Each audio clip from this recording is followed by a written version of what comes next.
Live broadcast of Naruto begins with the movie The Death of Naruto. This video is purely for entertainment and does not infringe on copyrights or laws.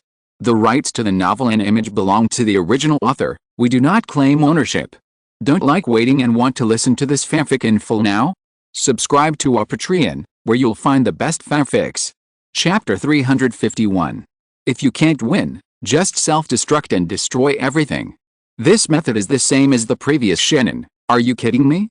With the speed of the fourth Hokage, how could he not react to such a small situation? It's okay to just slack off, but it's a bit too much to fail. Fortunately, several long strips of wood came out in time, wrapped up the few people and put them on the altar. The three looked up and saw Yamato jumping over from the air with the help of the young Kakashi. The Laulan people who had taken refuge in the courtyard, as well as Akimichi Choza and Aburim Shuai, also rushed over and gathered at the entrance.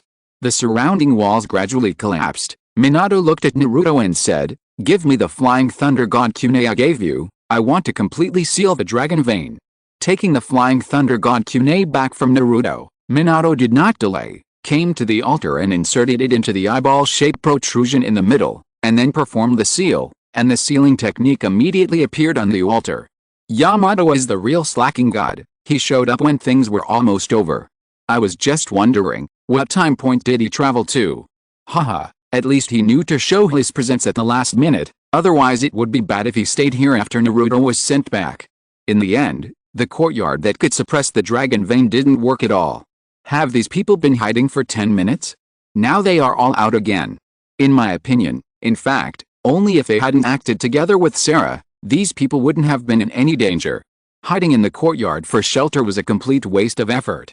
Who knows what the result will be before it happens? You can't infer the process based on the result. Is this kind of thing worth discussing? It's better to talk about the fourth Hokage's seal on the dragon vein. The action was not dragged out at all, and the Kunai prepared in advance for the sealing technique. This is indeed the real purpose of their coming to Laulan. They were afraid that the Sands village would know about the dragon vein. Use it in the war. 9 out of 10 times, this is the case. Even if Centipede didn't detonate the dragon vein in the end, Minato Namikaze might not give Sarah the opportunity to reopen the dragon vein. He should thank Centipede for doing all the bad things, so that he has this opportunity to be a good person. He came to seal Laulan's dragon vein, but in the end, people have to thank him. Otherwise, how can I say that the people of Konoha are good at pretending? Open your eyes and see Minato Namikaze clearly. Don't be fooled by his innocent face. He is confused by the face of the dragon. This guy is very cold-blooded and can make a child stop crying. At the same time, we must also be wary of other handsome people in Konoha. Ha, it sounds like he has a deep resentment. I understand what you said, but it doesn't feel real. Besides, the fourth Hokage has been dead for so many years, there is nothing wrong with just appreciating his face. The runaway dragon veins began to calm down, and the surrounding walls stopped collapsing. When all the abnormalities disappeared, a burst of white light suddenly appeared on Naruto and Yamato. Since Sun Lushan is dead, the technique has been restored, and time has returned to its normal trajectory. You will soon return to your own era. Minato explained to the two confused people while walking down the altar, and then looked at Kakashi who was standing with his hands on his hips. Kakashi, you have successfully completed this mission. Kakashi. Teacher. Naruto widened his eyes and looked at the brat in front of him who was holding his head up and looking arrogant. Is it over? Are Naruto and the others going back? It was solved so easily. See, I told you that even without Sarah, as long as the fourth Hokage sealed the dragon vein, this incident could be solved, and it might even be easier.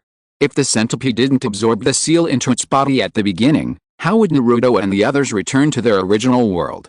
If the seal was open normally, nothing would have happened, and the dragon vein should have returned to the state when it was closed by Sarah. As long as we find a member of the Laulan royal family, we can open it and reuse it. This should be the original idea of Beizu. It was just an accident that he went back to the past. Naruto didn't recognize Kakashi. He can clearly see what he looks like when he grows up. Is his personality really too bad? This is the scene I'm most looking forward to. Seeing Naruto's reaction when he sees an acquaintance in the past, it would be even more interesting if he could go to Konoha, without even bothering to open his eyes. Kakashi turned his back to Yamato, pointed at him with his thumb, and said smugly, I also saved this Konoha ninja. This guy fainted at the gate of Laolin, looking very useless. Yamato immediately clenched his fists and punched Kakashi hard on the head, interrupting his speech. It hurts. Why did you hit me? Kakashi covered his head and stared at Yamato with dead eyes. Yamato showed a happy expression and grinned. Nothing, I have been bullied by you all the time, I can't help it. After a little fight, Yamato looked at Minato and bowed slightly. It's an honor to meet you. Looking at Yamato's respectful attitude, Naruto quickly interrupted and asked, Captain Yamato, is this big brother? How did this arrogant Kakashi become what he is like when he grows up? You really like to show off. Yamato is a jonin, and you, a little chunin, dare to laugh at me. You saved a jonin, shouldn't you be more proud? Yamato has a lot of resentment, but bullying a kid is nothing. If you have the guts, go and settle with Kakashi in the future. Is it possible that he will have resentment because he can't do anything to Kakashi in the future? It seems that you have to think clearly before bullying others in the future. If you are not careful, there will be future victims who will come to you to seek justice. It sounds like the world will be in chaos, so the fourth Hokage is so careful and keeps stopping Naruto from discussing the future. Although it's just Kakashi Sr. when he was a child, it's not bad to get back at him. Yamato, who has been transferred from the Anbu by Tsunade and is on standby as an ordinary jonin, is eager to try after seeing what happened on the Sky Curtain, and he can't wait to travel back to the past and teach Kakashi a lesson. Chapter 352. At the training ground, Kakashi stroked his chin, and seemed to understand why he always had the urge to bully Yamato after getting to know him well. So the root of the problem was here. You can't blame me for this, Tenzo, you caused it all by yourself, forget about Naruto. But how come Yamato, a jonin, doesn't know any rules at all?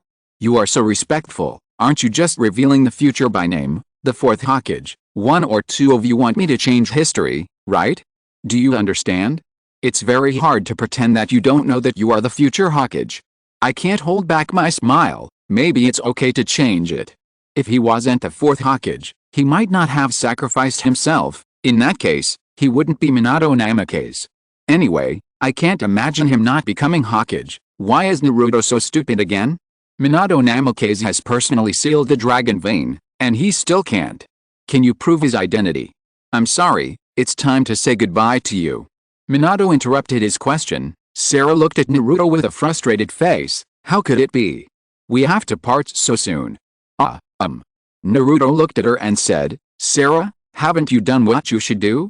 You are already an excellent queen. Even if we are not here, you will be fine.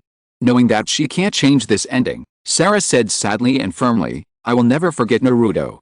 But Minato couldn't keep her little extravagant hope. In order not to change history, it's better for us to forget our memories here. I have set up a way for each other to forget each other. Fang's technique, okay. Naruto and the others have been talking all the time. I thought Sarah would not have a role. How is that possible? She is the heroine of this incident after all. She should be given an explanation. It is an experience that will be remembered for a lifetime. Unfortunately, judging from their age difference, it is unlikely that the two will have any follow-up development. Perhaps letting the fourth Hokage seal their memories is the best choice. You said it so absolutely. Sarah didn't seem to say that she liked Naruto. Can't we just be friends? Even if she didn't say she liked him, she must have a vague affection for him. Which girl can remain indifferent after experiencing such a thing? By the way, the fourth Hokage and the others sealed their memories, but there is no need for Naruto and Yamato. Even if they know about the past and the future, things that happened in the past can't change history, right? How heartless, the fourth Hokage. He doesn't even want to let people keep a little bit of good memories. Perhaps it's to cover up the time travel, otherwise there will be people from the future going back to the past. It will never end. No, wait a minute. Before that, you have to answer my question first. Naruto looked at Minato anxiously. Minato half knelt down and made a tiger seal, and replied, okay, but not now. I believe we will meet again. Why is this? I have a lot to say to you. If I don't say it now, I will never have the chance to say it. Naruto knelt in front of Minato excitedly. Minato always had a faint smile on his face, looking at him and said softly, one day, I will definitely listen to you. Hearing this, Naruto showed a sad expression. Looking at Minato pressing the ground to perform the memory sealing technique, Naruto hesitated and asked, Brother, are you? If I had a son, I would like to train him to be a ninja like you. Minato showed a gentle smile, then opened his mouth and silently said, Naruto. How deep is the research of the fourth Hokage in time and space? What's the matter with this prophetic tone? The key is that the future seems to have really met Naruto. The fourth Hokage that appeared in Naruto's memories before was obviously not dressed like he is now. Inside the belly of the god of death, Minato sighed softly. He was not a prophet.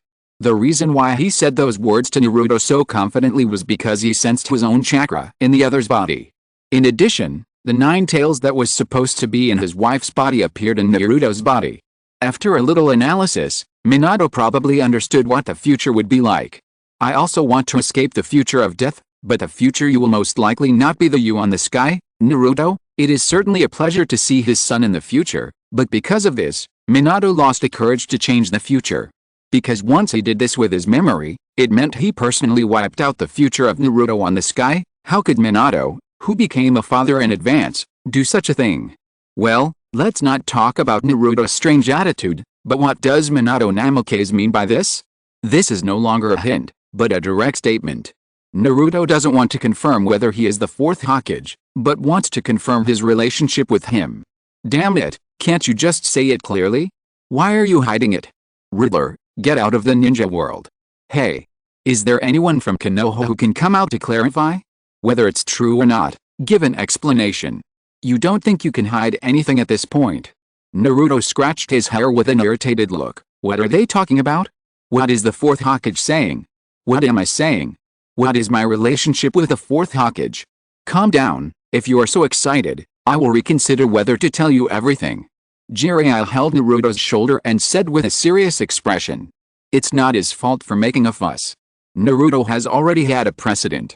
Who knows if Naruto will lose control of his emotions and turn into a tailed beast after learning the truth. Now is the 5-cage summit period. This kind of thing is absolutely not allowed to happen. I know. Naruto immediately drooped his face and turned his attention back to the sky. Naruto, maybe as you said, the city of Laolin will really be destroyed, but I still have the people of Laolin. For them, I will definitely do what I should do, because this is what you taught me, Naruto. As they were about to leave, Sarah suppressed her reluctance and said to Naruto with a smile. Naruto, who originally had a sad face, smiled faintly after hearing this, turned around and encouraged, yes, as long as you have firm perseverance, you can definitely do it. Chapter 353. The white light enveloping the two of them became brighter and brighter. Yamato raised his hand to say goodbye to the young Kakashi, while Naruto smiled at Sarah, watching her walk towards him, as if giving him a hug at the last moment.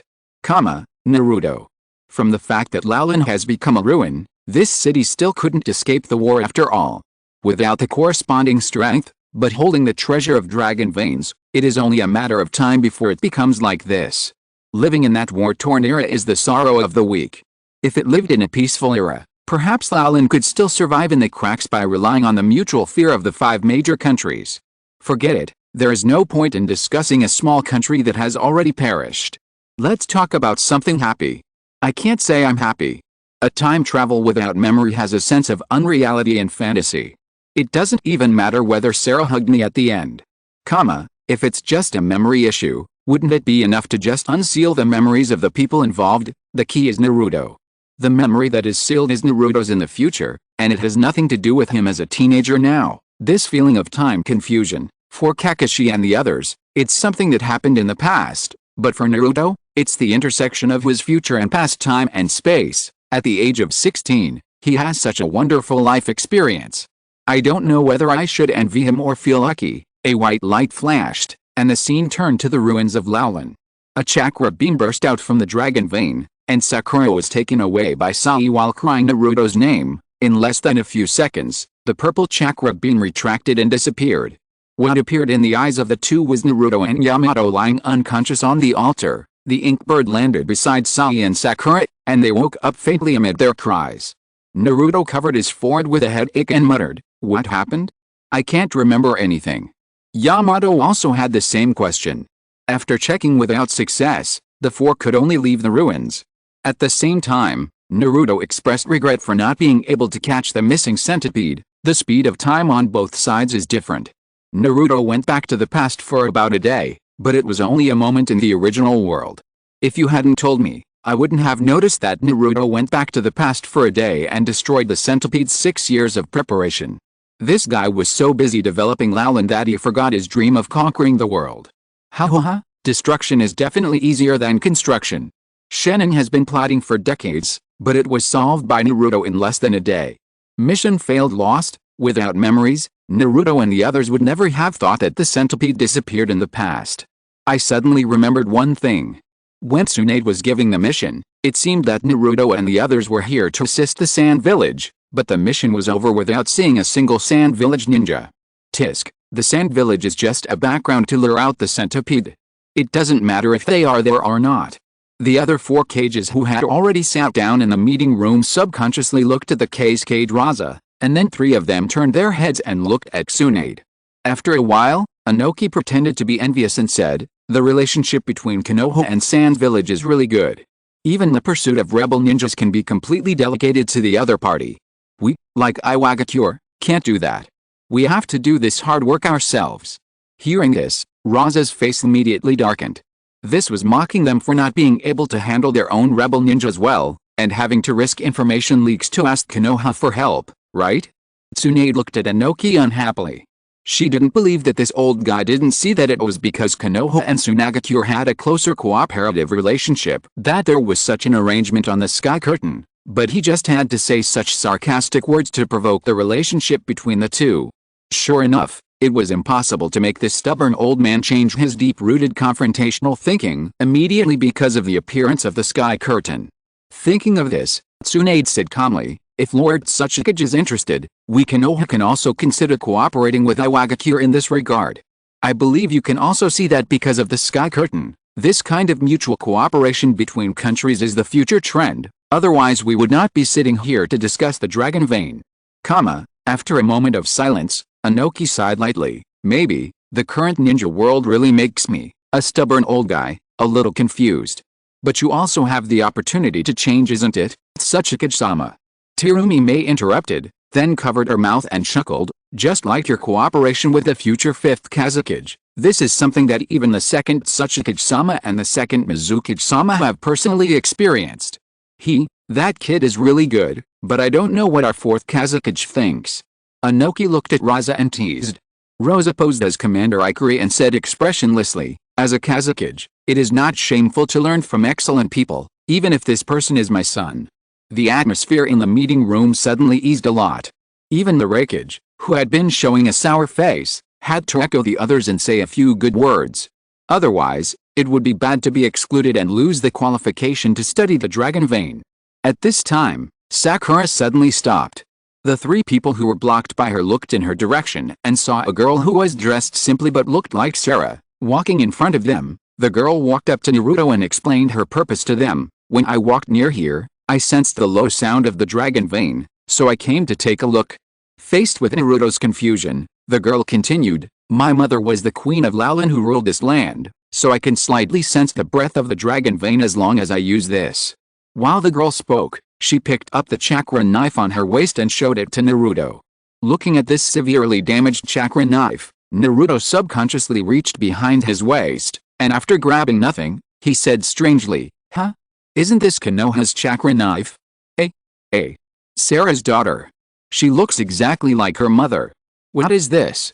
A reunion across time and space. Even the token of love is here. It feels more and more dreamy." Chapter 354. The chakra knife left in the past, passed through the hands of the other party's daughter, and reappeared in front of the person involved 20 years later. What kind of romance story is this? Not a bad novel theme. Jiraiya can also consider writing it into a book. If he writes it, it will become a pornographic book. Jiraiya, who was inexplicably said again, curled his lips in dissatisfaction. What's wrong with pornographic books? There are many people who like pornographic books. This is my mother's relic. My mother said that it was given to her by the hero who appeared in her dream, the girl explained while holding the chakra knife. Naruto was a little curious about this queen whom he had never met before, so the girl continued, "Lalin was involved in the war and the city disappeared, but thanks to my mother, the people survived. I also want to inherit my mother's will and live with the people." Naruto listened to the girl's statement of her will in a daze. After watching her bow and say goodbye to the four people, Naruto watched her back and murmured, "What's going on? I feel like we have seen it somewhere. Have the people of Laolin become a caravan like Hien and his group? Although I dare not say it is too good, but at least it has been passed down. We left our hometown during the war, but now the ninja world is generally peaceful. It's not impossible to consider returning to Laolin to build a home. Even if we can't use the power of the dragon vein, it's better to have a place to stay than to be homeless. Maybe it's because of the dragon vein. We're afraid of being targeted by others, so we didn't choose this method." Sakura came over, and when she heard this, she immediately showed a look of disgust, and grabbed Naruto's ear rudely. "Why are you so stunned? It's so obscene." Naruto cried out in pain and explained in a panic, but Sakura didn't listen at all, with her hands on her hips. Said, "I must have had some obscene dreams while I was unconscious. It's not like that. It seemed like a very sweet dream." Naruto held his head and tried to recall. Sakura immediately joked, "It was indeed an obscene dream. It's not like that. It felt very gentle. See, it's an obscene dream." Sakura. In the end, I still return to this unreliable style. It turns out that pretending to be deep is not suitable for Naruto. No matter how many magnificent adventures I have experienced with Naruto, I can never compare to the one who has always been by his side. Sakura. Sakura is the gatekeeper of Naruto's feelings. As long as you don't exceed her position in Naruto's heart, don't even think about dating Naruto. Damn Sakura, there are so many handsome guys around you, but you still occupy them and don't let anyone interfere. Sakura looked at the condemnation of herself in the barrage expressionlessly. She felt that she was used to this kind of thing. Although it was not conducive to getting close to Sasuke, this feeling of being envied, how to say, is quite refreshing. The screen went dark, and just when the audience thought they were about to enter the next story, a gentle singing voice suddenly came from the sky. Lyrics: "If the rain stopped today, we would definitely pass by each other. If the car still came as scheduled, we would not be able to meet. If there was a slight mistake at that moment, you and I would have encountered completely different destinies." Accompanying the lyrics, there are scenes related to Naruto and Minato during this mission, from the beginning to the time when they performed the Teichi Rasengan together. Lyrics: "I want to welcome the same future with you, and I want to be in the same place and gaze at the same stars. Is there also my existence in the future you describe? I want to look up at the same sky with the same mood." After this, a new picture appeared. Minato smiled cheerfully, holding a book with the words Perseverance Ninja Biography on the cover in a home environment, and showed it to Jiraiya across the dining table. Jiraiya looked at him in a daze, as well as the red-haired beauty who appeared behind him with a big belly. The red-haired woman held her belly, with a blush on her face and a happy smile. Then the picture changed, and a yellow-haired baby sleeping in a cradle appeared in the sky. The conspicuous six-whisker birthmarks on his face clearly pointed out his identity, which was Uzumaki Naruto. Why are there songs to listen to today? The song is nice, but why are the scenes of the fourth Hokage and Naruto appearing? I think it would be more appropriate to show Sarah and Naruto. Hey, there are new scenes, Jiraiya, Namake's Minato, and a red-haired woman. This yes, Kushina? And this baby is Naruto? No way, such a hot topic is revealed at the end of the story. Hey, don't think I don't know her. This woman is Uzumaki Kushina, the wife of the fourth Hokage, and the previous Nine-Tails Jinchuriki. The previous Nine-Tails Jinchuriki, the wife of the fourth Hokage, and her last name is Uzumaki. She is pregnant with a big belly, and then there is the baby Naruto that appears later. Doesn't this mean? The picture here is not a clear indication, but a hammer. Naruto is the son of the fourth Hokage. There is too much evidence. If you still say that Naruto is not their son, then I will eat shit upside down. There is another layer of similarity with Gaara. They both have a father of a Kage, are both Jinchuriki, and are both rejected by the villagers. Tisk, do you Kage like to sacrifice your own sons? Please don't compare the fourth Hokage with that Gaaraza, okay? Did you see how tenderly he smiled at Naruto before returning to the original world? But this cannot change the fact that he made his son a Jinchuriki, which gave Naruto a terrible childhood. Since he is the Kage, he must make this sacrifice. He, the fourth Hokage who sacrificed in the Nine-Tails Rebellion, did fulfill the responsibility of a leader, but the price was that Naruto lost both his parents and became an orphan. After all, it has come to this point. I don't know if this is a blessing or a curse for Naruto, who has not yet grown up. Minato had no intention of making excuses for the various condemnations in the barrage. As an unqualified father, Minato has never denied the harm he has caused to his son, and his heart has always been tortured by guilt. Even if he has fulfilled his responsibilities as a Kage, he is wrong, and there is no way to refute this matter from the beginning. Chapter 355. Therefore, Minato would not argue about this. The only thing he had to do now was to clear the obstacles for Naruto caused by his choice. Of course, everything would only work after Minato figured out a way to escape from the body of the god of death, otherwise it would always remain at the thinking level. Kushina was also full of guilt towards Naruto. It was not that she felt that she had hurt Naruto, but that she had similar emotions for not being able to accompany Naruto and watch him grow up, and missing his childhood. Fortunately, Kushina was not a sentimental person. Although it was a pity, she could see Naruto's various excellent performances in the future. This alone was enough to comfort her heart, allowing her to suppress all the unhappiness and devote herself to Naruto's story. The exposure of the relationship had almost no impact on the two parents, but Naruto, as the person involved, was not. Are you kidding me? Haha, you actually said that I'm the son of the fourth Hokage. This kind of joke is not funny at all. Naruto showed a stiff smile, subconsciously turned his head to look at Jiraiya, and then slowly sank his face in his serious eyes. No kidding, this is the truth I want to tell you. You are indeed the son of the fourth Hokage. Jiraiya said in a low voice, word by word.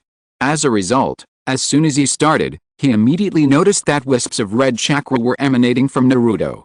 Helplessly exhaling, Jiraiya quickly took out a talisman and stuck it on Naruto's forehead, suppressing the Nine Tails chakra and causing Naruto to faint directly. Let's take it easy for now. After carrying Naruto to the sofa, Jiraiya rubbed his eyebrows with a headache. How should he deal with this matter later? Naruto was actually on the training ground. Sakura opened her mouth involuntarily after reading the various analyses and discussions in the barrage, then turned to look at Kakashi, and asked hesitantly, Teacher Kakashi, what is this? Take a deep breath. Kakashi scratched his head and said, the situation here is very complicated. The identity of the Jinchuriki, the son of the Hokage, plus the situation in the ninja world at that time, I can only say that it is almost inevitable that this situation will become like this, but there was an accident later. Humph. Is it an accident that the Hokage's son was mistaken for a demon fox? Such an outrageous rumor for the rumor to spread in Konoha? It must have been supported by some high-level officials. Sasuke snorted and said disdainfully. Kakashi got a headache after hearing this. Sasuke, don't guess blindly. The matter is really complicated and can't be explained in a few words. It doesn't matter. Anyway, I have no interest in whose son that guy is. It's his freedom to become the Kage of this village that has been hurting him. You don't need to tell me other unnecessary things. Sasuke interrupted Kakashi's words. As for his true thoughts, only he knew it. On the Ino Shikajo side, Ino looked at Shikamaru's expression, which had not changed at all, and asked curiously, Shikamaru, you didn't guess it a long time ago, did you? Not even bothering to open his eyes, Shikamaru replied, I became interested a few years ago, so I did a simple investigation. Although I didn't collect any direct evidence, I guessed a little bit. But even without this experience, the direction of this story on the sky screen is very obvious. There are too many details and clues. It feels like this story is played just to reveal the relationship between Naruto and the fourth Hokage. All the details and clues are deliberately displayed. Lyrics: the two people with the same tone and behavior seem to have known each other for a long time. Sending text messages at the same time, thinking the same thing in my heart, maybe we are closely connected by a red line. Coincidence may have been destined from the beginning. I believe that the overlapping two people are the so-called fate. The picture changes again. This time it is the adventure that Naruto and Sarah experienced together in this mission. Lyrics: I want to look up at the same sky with you. Whether it is a day of tears or a sunny day, I just want to hold your hands tightly and continue walking together. How much I want to be with you. Entering the chorus, Sarah's daughter appears on the screen. She holds the chakra knife given to her by her mother, stands on the convoy, and looks coquettishly at Naruto and the other four at the ruins of Laolan. The four watched the convoy go away, and Naruto turned around and looked at the towers that were tilted in the distance. Then appeared the still intact city of Laolan. Minato and the other four looked up at the same tower. He took off his mask and looked gentle. Then there was Sarah bathing in the morning light, looking at the tower with the people of Laulan. As the song ended, the picture froze on the chakra knife that Sarah held in front of her chest. Huh? The effect of the dragon vein is amazing, and the relationship between the fourth Hokage and Naruto is unexpected, but I don't know why. The last song touched me more deeply. Is it so exaggerated? It's just about family and love. I know it's a beautiful feeling, but I can't empathize with a Konoha ninja. It's not because of this. If it's just pure family and love, there's really no need to say anything about feelings, but with the sky curtain as a carrier, and with such a song at the end, how can I describe this feeling? It feels like watching a wonderful movie. Those fateful coincidences together build this beautiful and romantic story. Tisk, what's going on? Is today a special for poets? Why do you talk so flowery? It looks weird. It's mainly because it's too atmospheric.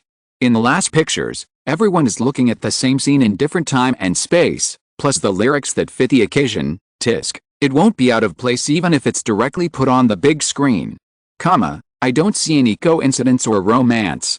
Isn't it just a story about reckless Naruto and unreliable Yamato who went back to the past because of an ambitious man who wanted to conquer the world under the influence of a dragon vein? Why do you have to think so complicated? HMPH. I can't agree with people like you who have no taste, family or love. Let the exposed parties worry about it themselves.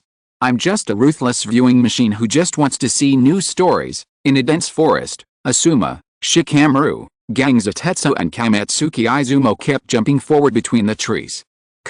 Teacher Asuma, Shikamaru frowned at Asuma and suddenly asked, what is the relationship between that Ilu and you, teacher? Chapter 356. Asuma was a little surprised that Shikamaru would ask such a question, so Shikamaru explained, you, a big smoker, haven't smoked for 2 days. If you don't smoke, it means something has happened. The last time this happened was when the Sand Dame passed away. Hearing this, the team suddenly fell silent. After a moment, Asuma replied, Jilu and I are companions of the 12 Guardian Ninjas, just like you and Chaji. What will happen this time? This bearded man is Asuma Saratobi, the son of the third Hokage. It seems that he appeared on the sky for the first time. He just appeared in the last story, but he appeared when he was young. Jilu, I remember he seemed to be a monk in the fire temple of the land of fire. The bounty on the black market is quite high. According to Shikamaru, is he dead? If I remember correctly, it should be 30 million taels. This bounty level is already at the level of masters. It seems that the opponent is not simple. The 12 Guardian Ninjas seem to be an organization that protected the daimyo of the land of fire in the past. Is it involved in some political struggle? Asuma exhaled a puff of smoke and frowned at the sky. Who could kill Jilu? Seeing himself and Asuma appear, Shikamaru immediately got up from the grass, and after a brief analysis of the situation, he replied, judging from the keywords, it should be Akatsuki. After all, it is impossible for anyone to kill a master as famous as you, Asuma. At the same time, Shikamaru had something in his heart that he didn't say. Whether the opponent is Akatsuki or not, a master as famous as Asuma just died like this, which seemed to indicate something. After all, Shikamaru had just analyzed it. Shianmu liked to show various details and clues to reveal some truth, which inevitably gave Shikamaru some ominous premonitions. Quitting smoking usually doesn't last long. Shikamaru suddenly changed this heavy topic. Asuma laughed and said, can't last long. It was true before, but I didn't quit smoking this time because of Dilu. Shikamaru looked at him strangely, but Asuma didn't intend to explain in detail. Instead, he showed a serious expression and said, none of this matters. Since those people from Akatsuki can kill Dilu, their strength is definitely not to be underestimated. We must be careful. The scene changed. On the steps in front of a public toilet, a handsome man with silver hair combed back and wearing an Akatsuki robe sniffed his sleeves with disgust and complained about the smell nearby. Is the opponent this time Akatsuki? I'm looking forward to it. Let's place a bet. Who do you think will lose? Although the members of Akatsuki who were exposed are not good people, so far, Konoha seems to have never suffered any major damage. Every time they get rid of troubles without any danger, plus Shikamaru is here, it always feels like there is no suspense. It's ridiculous. It's just a few stories played by Shianmu. Do you really think that the people of Konoha can do everything? I'm betting here.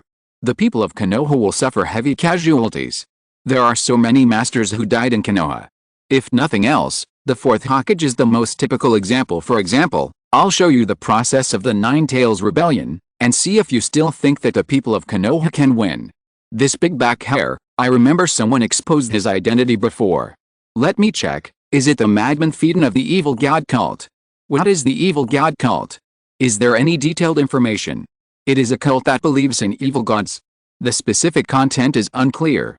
I only know that this Fiden is a madman who likes to kill people and has caused several horrific incidents. How rude. What do you mean by a madman who likes to kill people? That's a ritual. It's my belief. Fiden, who was being led by Kokuzu to Takigakure village, said unhappily. And Kokuzu, who was walking in front, stopped immediately after seeing Fiden appear on the sky, and his already gloomy face became even gloomier. Fiden, I advise you to be more careful in the future. It's not a good thing to appear on the sky. Kokuzu said in a low voice. Hiden hadn't reacted yet, holding the back of his head, and replied carelessly, "What are you talking about, Kokuzu? Although I don't care much about the sky curtain, maybe it can expand my faith in God through this method. How can it be a bad thing?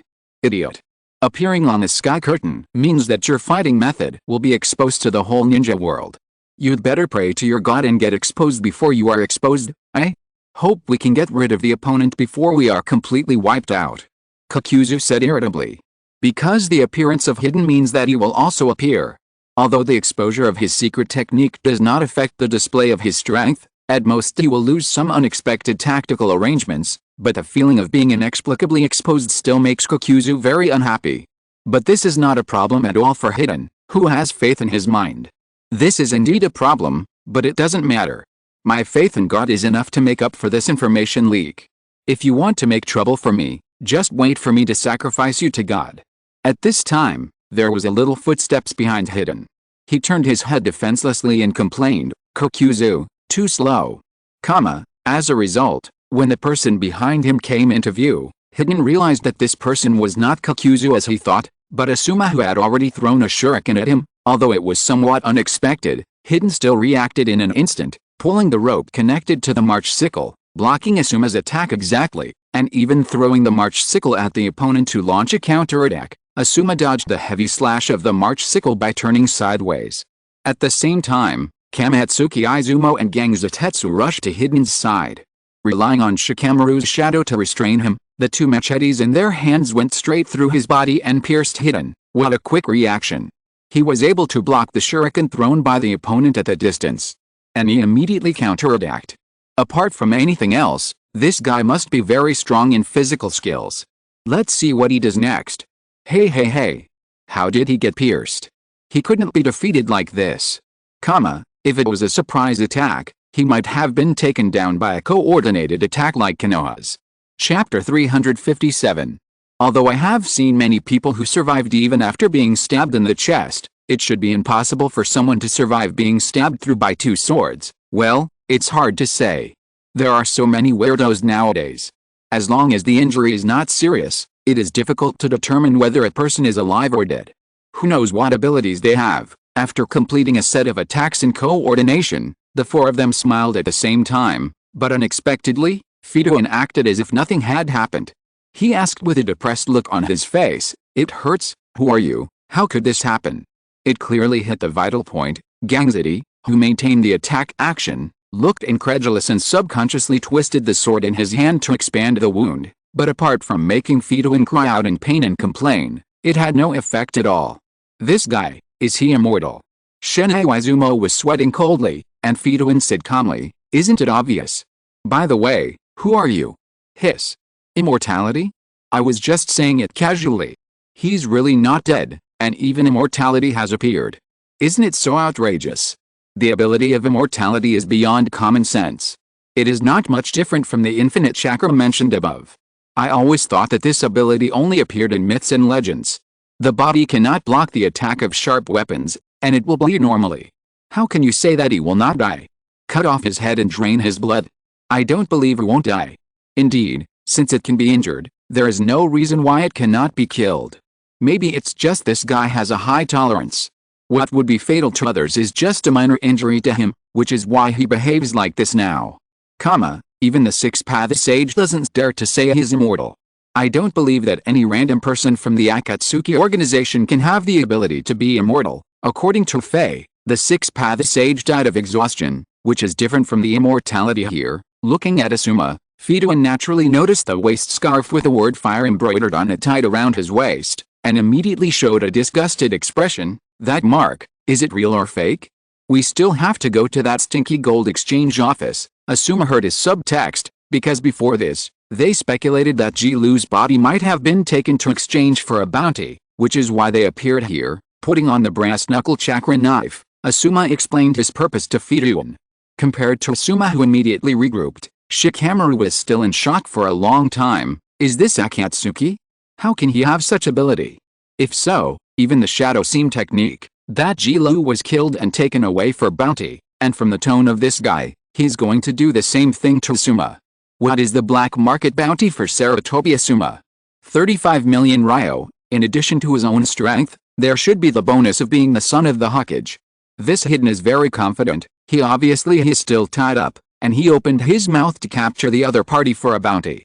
It seems that the people in Konoha are more or less frightened by the other party's ability. Otherwise, with Shikamaru's brain, it is impossible for him not to think of destroying the other party's body. Apart from anything else, cutting off Fidouin's hands and feet, his limbs can't be able to move freely after being separated from his body. Shikamaru, who was watching the sky curtain from a bystander's perspective, naturally thought of this, but he didn't blame himself on the sky curtain. Normal people basically can't calm down immediately after encountering that kind of ability for the first time. It's just that in that situation, the emergence of that kind of mentality is quite fatal. Shikamaru can only pray that himself recovers his emotions as soon as possible, otherwise there may be some developments that he doesn't want to see. Kakuzu, who was also looking at the sky, turned his head to look at Hidden and sneered, "See, your immortality has just been exposed, and someone has already figured out a way to deal with you. If you continue to maintain that indifferent attitude, I may have to change my partner soon." Well, what you said makes sense.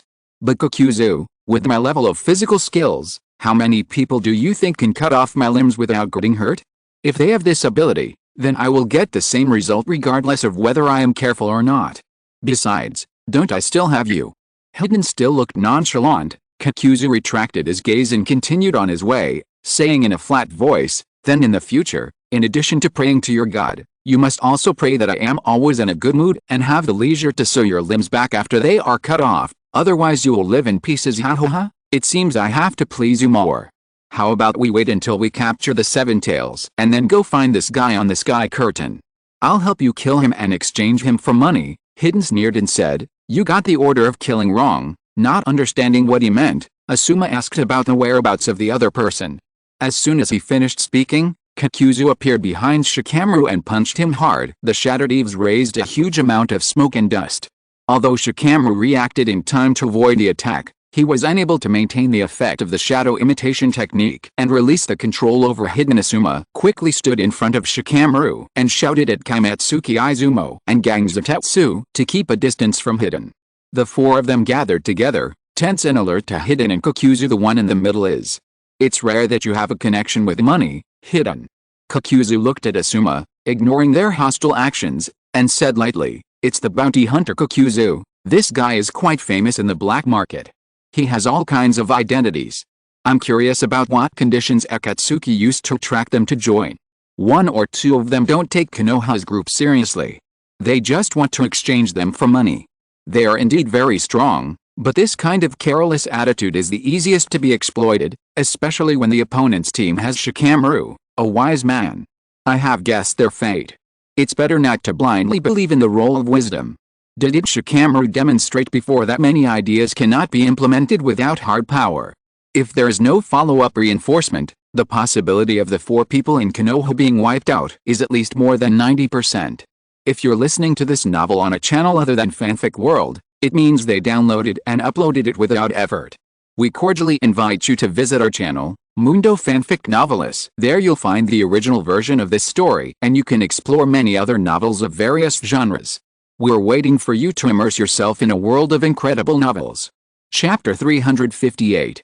If we consider the strength of the Akatsuki members to be of the same level, Take Deidara who captured Gaara single-handedly as an example. There are at least 2 cages here. As for Konoha, even if the other 3 people besides Asuma are considered as Jonin, there are only 4 Jonins. Can Shikamaru's intelligence make up for the difference in strength between the two? Kokuzu, don't interfere.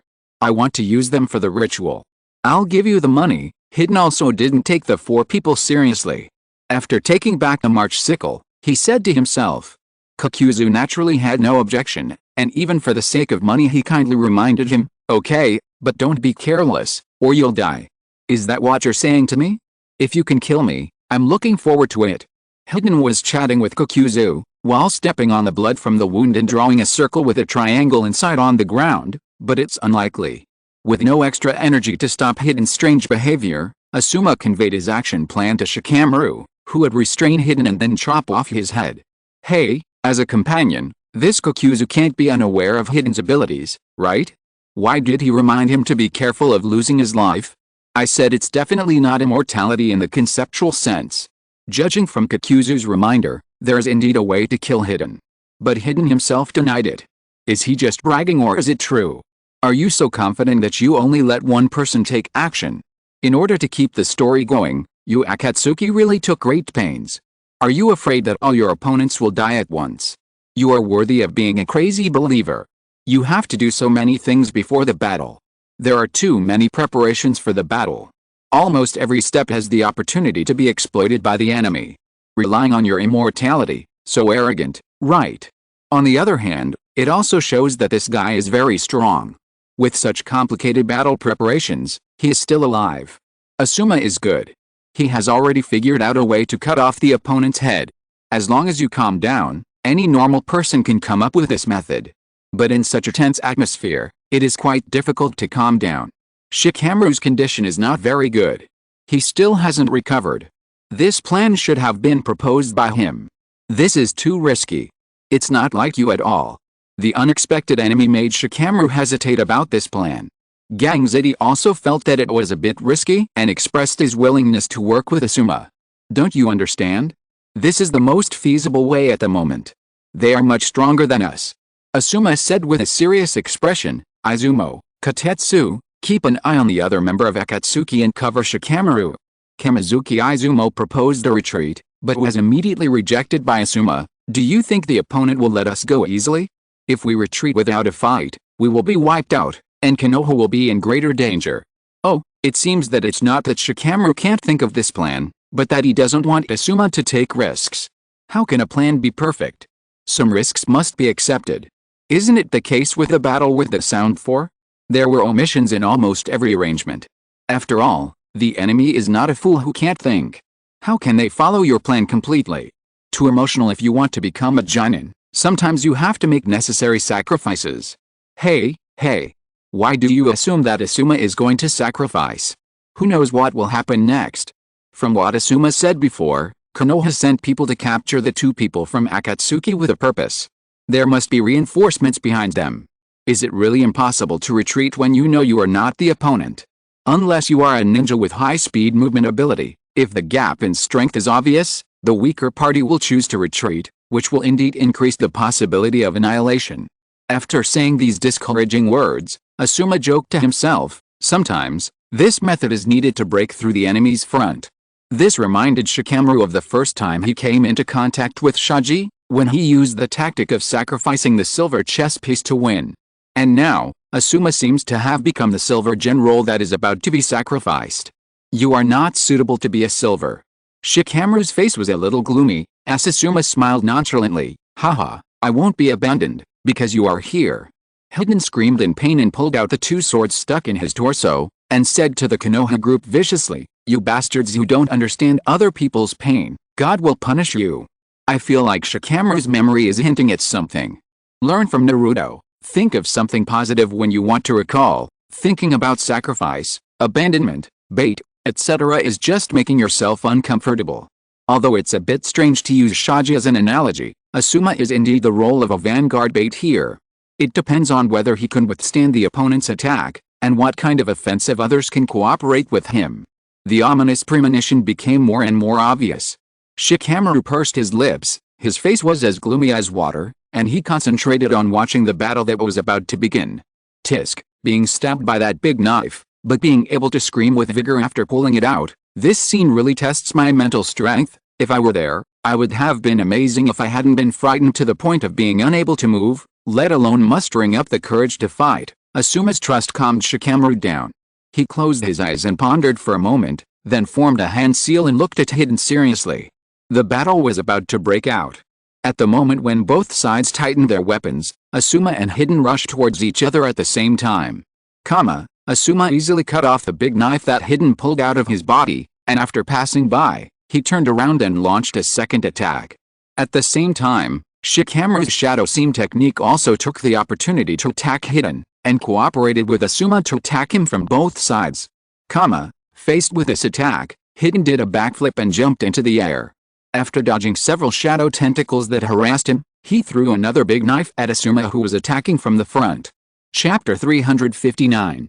Very flexible, dodging the attack while controlling the weapon to counterattack. Originally, it was difficult to control the giant weapon, not to mention it was connected to a rope. I was right, this Hiden's taijutsu is very strong. With his immortal body, he has turned all kinds of injury for injury and injury for death tactics into regular tactics. Asuma cut a broadsword immediately, but did not notice the rope pulled by Hiden's other hand. The March sickle attacked Asuma from the side under Hiden's pull. Although Asuma had reacted and raised his chakra knife to block the attack, he was still accidentally scratched on the cheek by the tip of the sickle. Seeing this, Shikamaru gritted his teeth and improved his ninjutsu operation. As a result, the suspended Hiden was fixed by the March sickle and flexibly avoided the shadow in the air. Seeing that his physical skills were at a disadvantage, Asuma formed a seal and used fire style, Ashburn, spewing a huge amount of gray smoke at Hiden. Hiden retracted his March side, licked the blood on the tip of the blade with an evil smile, ignored the smoke Asuma spit out, and walked straight to the pattern he had drawn on the ground before. Is Hiden too strong, or is Shikamaru's performance abnormal due to his mentality? He couldn't catch his opponent even when he was suspended in the air with his shadow. Since he dared to make such a move, it means that Hiden has a way to deal with this situation. It's not surprising that someone who uses such a strange weapon uses any fighting method. Fuck, are you so coquettish? You even lick blood to intimidate your opponent. If someone poisons your blood, what will you do? The immortal body should also be resistant to poison. Maybe he really doesn't care. An immortal body can't be so reckless. Not only does he not dodge the enemy's attack, but he also runs into the attack range. Where does this guy feed and get his confidence from? From the fact that he can be injured by weapons, it can be seen that his body does not ignore the intensity of the attack. What the hell is it that he directly uses his face to receive the enemy's attack? Although he didn't know Hiden's intention, Asuma didn't stop attacking. He just saw him bite his teeth lightly, and a spark instantly ignited the smoke, causing Hiden to eat a violent explosion. The thick smoke produced by the explosion quickly dissipated, and Hiden was seen half kneeling on the ground, his skin turned black with white lines. He put one hand in front of his face and asked a strange question, "Does it hurt?" "You are punished." With this declaration, Asuma's right arm and right face were severely burned, and even the chakra knife was unable to hold tightly and fell to the ground. Shikamaru and the others were immediately surprised and confused when they saw this. They didn't understand what was going on. There's a change. Is this? The attack bounced back. No wonder he used his face to take it. This is getting more and more outrageous. He can even bounce back attacks. With an immortal body, what else can he fight with? Will there be an upper limit to what he can bear? For example, he can't bounce back attacks with stronger power. Who dares to try? Let's not talk about whether this guess is right or not. What is the standard for a more powerful attack? This is gambling with your life. No matter what it is, situation, with these two abilities, no wonder he has never taken Shikamaru and the others seriously, confident that he can deal with them alone. How is it? You can feel the pain of others to some extent.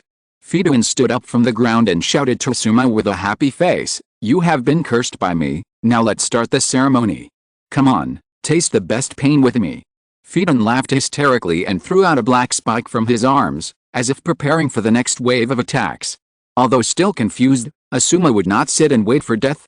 His left hand, which could still move, held the chakra knife upright, extended the blade by increasing the input of chakra, and then rushed straight to Fituin looking at Asuma coming towards him. Fituin calmly held the spike with his backhand, and then pierced his left leg fiercely. This action made Asuma, who had just rushed halfway, suddenly lose his balance and fall directly to the ground. It's not counter-injury, it's damage sharing. Hiss. I can't tell which of these two abilities is stronger, but damage sharing plus immortality, this combination is invincible. Are you kidding me? You can't dodge this. If you can block the opponent's attack, can you also block the opponent's attack on yourself? Isn't this a death sentence? Even if you run away, it should be possible to run away. As long as the distance is far enough, do you think Asuma can run faster than hidden self-harm? Just stab him a few times in the thigh like now, and the opponent will be unable to move immediately. In theory, ninjutsu has a certain effective distance. Although it is not a hard indicator, the farther the distance, the weaker the effect of the jutsu is. It's just, do you think this person can be explained by common sense? No way. Is there really a ninjutsu that can be effective across thousands of mountains and rivers? In this way, this guy doesn't have to go out on the future, and can kill whoever he wants. It depends on the conditions of the spell. This guy is a god, a sanction, and a ritual. It's impossible that there is such a god that can be summoned to kill people as long as you believe in him. This possibility is not impossible. Did it the third Hokage summon the god of death to seal Orochimaru's arm? Maybe there really is an evil god. It doesn't matter if he's a god or not. Now it's up to Asuma and the others to break the situation. Under such circumstances, we can't attack Fituin. Shikamaru bit his thumb and looked at the sky curtain with an irritated face. It was the most annoying to fight such an unprepared battle. There was no information about the enemy at all. He had to rely on his teammates to take risks to dig for his brain. The strength is still too weak. Simply relying on wisdom is too passive. Asuma noticed Shikamaru, who was fully immersed in the sky curtain, patted his shoulder and comforted him. Don't be too nervous, Shikamaru. You and I both know that the enemy's information can't appear out of thin air. Someone must take risks to get it. Compared with you, Agima, there's nothing wrong with letting me, a silver general, take action. Everyone understands the truth, but Shikamaru can't tolerate himself being in a helpless situation, so he looked at Asuma and said seriously, after the sky curtain is over, please increase the amount of training. Asuma teacher, chapter 360. As long as you can hold on, I'll be there for you anytime. Asuma chuckled in response, then looked at the sky. Okay, let's continue to see if I can break through the situation on the sky. Maybe this is my last battle. Teacher Asuma. Choji looked a little worried, and Asuma comforted him. Choji, remember, ninjas are professions that deal with death. Death is scary, but sometimes we have to be aware of it. Although it's cruel, it's necessary to grow up to be a ninja who can stand on his own. It hurts, ha. If it's a vital point, it won't be just this degree. But this kind of pain is the best. The pain of others at the moment of death has been imprinted in my body, surpassing pain and finally turning into pleasure. Hidden kept shouting with a sharp voice. Through Asuma's injured left leg in the location of hidden self-injury, Shikamaru and others sorted out the current situation. As an eyewitness, Asuma is no exception, so that's how it is. By connecting his body to my body in some way, my body will be hurt in the same way, but that guy is immortal. Hidden's mental state seems to be worse after his skin turned black. Just now he was stabbed by the sword and he cried out in pain, but now he said he felt pleasure. After all, it is to hurt the enemy by self-mutilation. If you don't have this mentality, you probably won't be able to do it. It turns out that to learn this ninjutsu, a state of madness is a prerequisite. Well, are the two bodies connected? In this case, if Asuma hurts himself, will Hidden also suffer the same damage? Even if it happens, so what? Hidden is immortal. No, what I mean is, if this happens, if this situation can be realized, can Asuma cut off his arms, so that Fituin loses the ability to self-harm?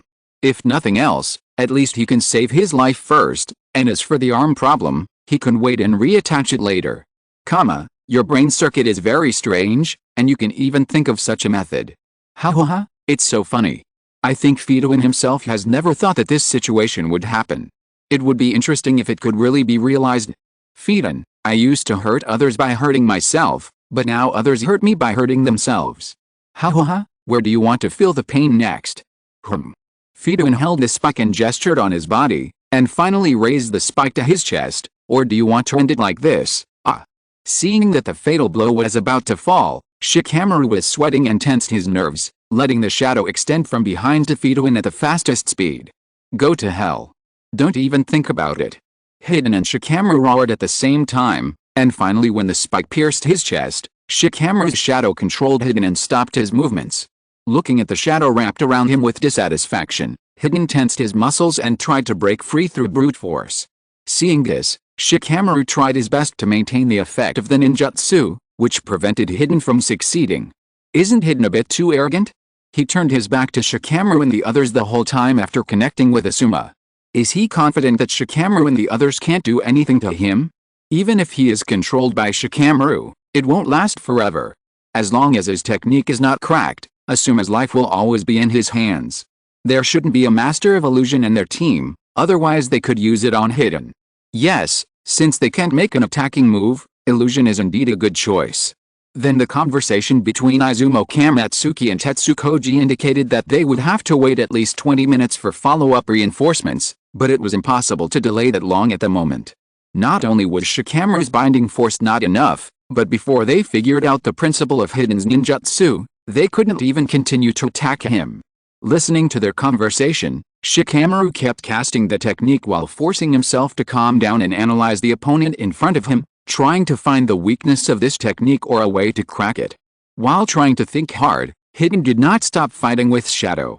Seeing him shouting and exerting strength, Kokuzu, who had been watching the fight, suddenly said, "If it takes a long time, let me help. We can't let the money fly away." Shikamaru and the others were slightly startled, but fortunately Hiden was firm in his attitude and refused in a very tough tone, "Didn't I tell you not to interfere, Kokuzu? I am more than enough on my own. We can maintain this situation entirely because the opponent only has one person taking action, so we should be thankful." Indeed, although we don't know Kokuzu's specific ability, his strength is widely known in the black market. It is said that the bounty targets he targets will be captured in exchange for the bounty. If he had started with Hiden from the beginning, the 4 people in Konoha would probably have been lying down now. One stood by and only cared about the bounty, and the other was stubborn and arrogant and didn't take the opponent seriously. These 2 people actually teamed up to act. What was the leader of the Akatsuki organization thinking? Ignoring Hiden's childish behavior, Shikamaru concentrated on analyzing his words, personality, and way of speaking. He even went through his clothes and various movements in his brain, trying to analyze the meaning contained in each movement through the connection between each movement. The densely packed pictures were posted in Shikamaru's mind like photos.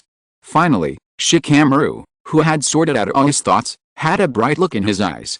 His originally anxious mood calmed down instantly. He said in a serious voice, "I'm going to go, Captain Asuma." After saying this, Shikamaru stood up and slowly moved his feet to the left. Hiden, who was connected to him, naturally made the same movement as him. Hiden, who noticed this, changed his face and turned his head to look at Shikamaru. This guy has seen through my technique. Although I have seen Shikamaru's brain before, this kind of operation that can immediately come up with a response strategy after recalling the previous scenes again, no matter how I look at it, I feel that it is amazing. Why do you think the surname Nara is synonymous with intelligence? What are you talking about? Look, I'm going to challenge his IQ now. Please let him wait for a moment. I can figure out how to deal with Hiden right away. Chapter 361. Spend more time to sort out the whole process.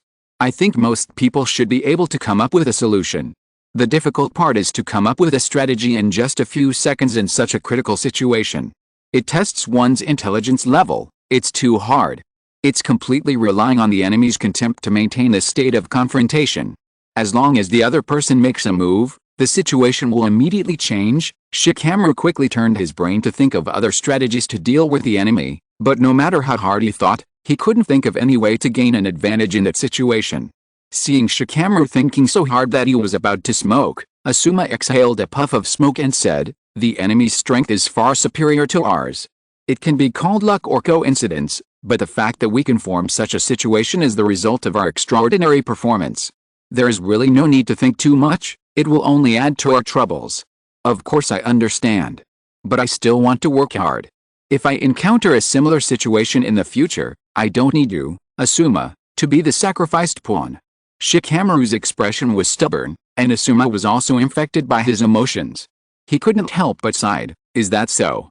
Although I can accept my own death, if I can, there is no loss in struggling a little. Okay. I will accompany you to think together.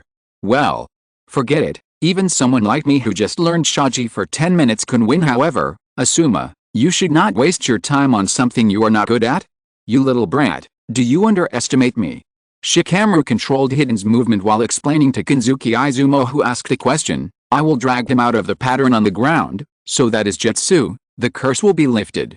What is going on? Kensuke Izumo continued to ask, and Shikamaru continued, there are 3 sickles on his huge weapon. Judging from the shape, it is more to expand the attack range than to give the opponent a fatal blow. The purpose is to injure the opponent. In other words, as long as the opponent can be injured, his jutsu can kill the opponent. Is that a curse? But what does the opponent's injury have to do with the curse? It's blood. In order to connect with a cursed opponent, you need to let the opponent's blood flow into your body. Is this the ability of a wise man? You can actually get so much information from the opponent's weapon style. Who said that you can figure out a solution by spending more time? I feel that even if I am given more time, I can't associate much with the opponent's weapon. At most, I can just mention that this kind of weapon is rare. That's not necessarily the case. Although I can't understand it as thoroughly as Shikamaru, some actions can still be noticed clearly. Just like Fidouin's action of licking blood, even if you don't understand the meaning of this action at first, it's not difficult to figure out the relationship between them by connecting it with what happened later, and then infer it backwards. Shikamaru's explanation is also acceptable. Kensuke Izumo recalled the scene he had just seen, and Shikamaru said, his body changed color after he licked the blood, so this activation condition is obvious, but not only that, another condition must be met to activate the curse. Just now, he ran into the circle on the ground even though he was hit by Asuma's fire escape, and then he stood there and said the ceremony had begun, roaring and getting ready, so I guess he had to stand in that pattern for the curse to work. Great brat. After listening to Shikamaru's entire analysis, Kakuzu secretly admired him, but Hiden didn't have such elegance. Under Shikamaru's control, his body slowly moved to the side and back, and then he finally couldn't help it. Asshole. Brat? I'm going to tear you into pieces later. You won't have this chance! Exclamation mark. Shikamaru immediately retorted, and then completely pulled Hiden away from the pattern. Every time I watch Shikamaru's scene, I will doubt what on earth is on my neck. You really can't talk nonsense when fighting with the Nara family. Just a random complaint may make the other party think of something. It's amazing. To sum it up, let the enemy's blood flow into the body, and at the same time Hiden himself stands on the pattern, so that the damage sharing technique can take effect. With this explanation, why do I suddenly feel that this move is not a big deal? No big deal? Exclamation mark. Let's not talk about whether normal people can analyze this information in such a short time. Even if they know these 2 points, how many people can survive Hiden's fierce attack without being hurt, and how many people can stop him from performing this so-called ritual?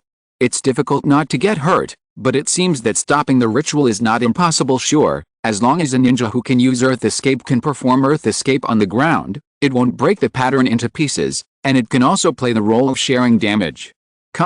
Does Fidouin have to draw this pattern on the spot every time? Can't he draw it on a piece of cloth in advance and use it directly when fighting? According to what you said, he can also enlarge the pattern, so he can move it at will. You are really enough. Why are you still giving advice to such a guy? Don't think you can die fast enough. Looking at these barrages of outrageous arguments, Fidouin's forehead was throbbing with veins, and he wanted to chop all those who spoke to death along the sky curtain right now. These damn atheists actually ridicule our Lord God like that. They will definitely pay the price. Kakuzu looked at Hiden with a sidelong glance, and there seemed to be a hint of joy in his voice. Isn't this a good suggestion? Draw the pattern in advance, so that you won't be so slow in the future battles. What do you know? Hiden immediately choked, and then explained, this kind of ceremony must be arranged on the spot, otherwise how can we reflect our piety to God? Even if you are more pious, what can you do? Is there money to be made? Damn Kakuzu. You actually linked God and money together. One day I will sacrifice you to God. I'm always here. By the way, money is the real God. Why do I have to team up with a guy like you? Asuma quickly cooperated and threw a shuriken past Hiden's ear. Seeing Hiden's ear cut open and Asuma showing no abnormality, Shikamaru immediately changed his hand seals and performed the shadow seam technique. The materialized shadow passed through Hiden's body and fixed it firmly on the ground. Chapter 362. Seeing that Shikamaru was about to reach his limit, Asuma didn't delay, holding the chakra knife, and walked towards Hiden with staggering steps. Looking at Asuma approaching, Hiden showed anger on his face, and then shouted in a panic, "Kokuzu! Come to help! Hey! Hurry up! That's why I told you not to take it lightly." As Asuma walked in front of Hiden and swung the chakra knife, Kokuzu was indifferent and said lightly, "The relationship between these two must be very bad.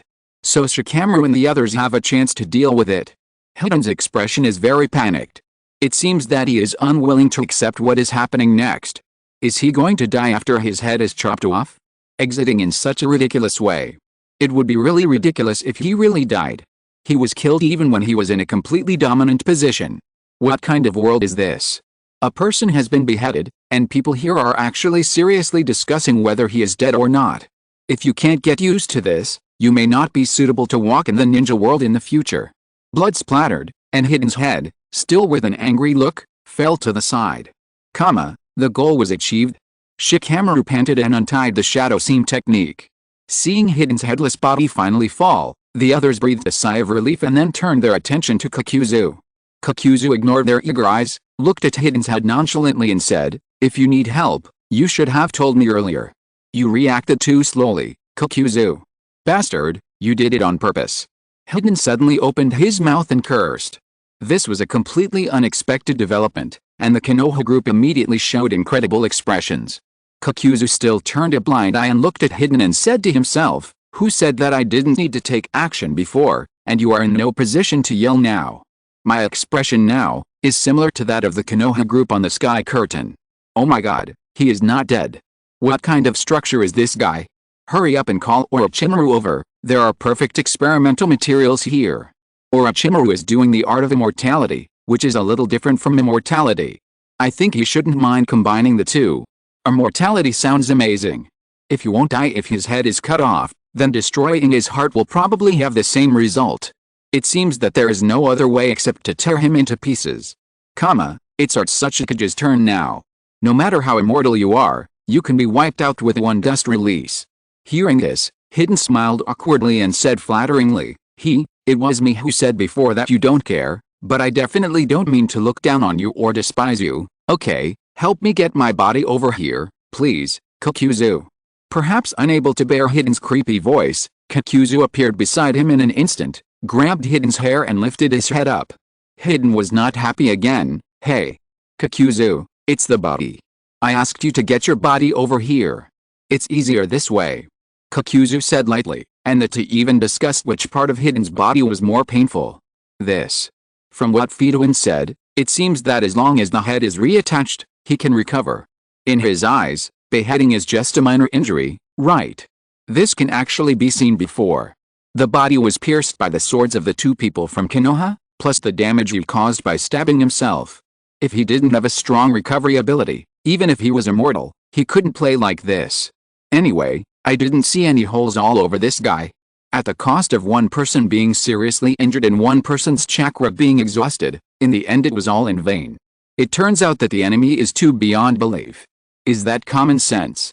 Looking at Hiden, who was still shouting with only his head left, Izumo Kanzuki showed an expression of doubt about life, but Shikamaru quickly calmed down and smiled and comforted him. In that state, even if he is still alive, it will be useless. As long as it is not connected to the body, he can't move, and he can't cast the technique. Even if he is immortal, he can't do anything. The others suppressed their fear, but looking at Shikamaru who was kneeling on the ground and trembling slightly, plus the injured Asuma, Gangzedi knew clearly that the rest of them could not be Kokuzu's opponent. While thinking about the retreat plan, Kokuzu suddenly made a move, and he appeared in front of Asuma. In an instant he swung the briefcase in his hand and knocked him to the ground. Did Shikamaru hear the conversation between the two? How could he hold on to such a fluke mentality? Consoling yourself, otherwise the current situation is so desperate that you don't want to resist. Even if Kaku doesn't have any other special abilities, the strength and speed he showed alone are not something that these defeated soldiers on the opposite side can deal with. Konoha's assessment of the enemy's strength is seriously insufficient. This kind of combat power requires at least 2 teams to deal with it properly. Don't talk after the fact. Everyone knows that you should overestimate the enemy's strength as much as possible, but you also need to have enough manpower, otherwise you can only arrange as many people as possible based on the existing intelligence. If I'm not mistaken, Konoha's only knowledge of these 2 people should be their record of defeating Chilu of the Fire Temple. Judging by this standard, there is actually no problem with the configuration of Asuma's team. And if it weren't for Hiden's special ability, he would have been killed by Shikamaru and his team at the very beginning. 1 assaulter, 2 strong attackers, and a military advisor, which is already very luxurious in the team configuration. After knocking Asuma down easily, Kakuzu carried Hiden's head and walked to his body. After helping him sit up, he casually pressed his head on the broken surface of his neck, and then stretched out a black tentacle from his sleeve, and sewed the 2 together without any preparation. While doing the suturing operation, Kakuzu said that he would also take action next. Hiden, who had made a big embarrassment, naturally had no position to refuse this proposal. He cried out in pain and gritted his teeth at Shikamaru and others. After a while, Kakuzu took his head back. Looking at Hiden, who stood up while holding his neck, Kanzuki Izumo once again showed a look of horror. What on earth are we fighting against? Chapter 363. Shikamaru also looked grim. The abilities of the 2 enemies in front of him were beyond imagination. Even in their prime, it would be difficult for them to deal with them at the same time, not to mention their current state of being almost half-crippled.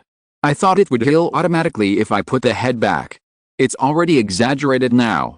Although I don't know what kind of suturing method Kakuzu used, he can control his body right after the suturing is completed, and he can even tilt his head and twist his neck. Tisk tisk. It's really bad now. If reinforcements don't come. Have you seen these people from Konoha in the previous scenes of the Fourth War? If so, you can slightly reverse the result here.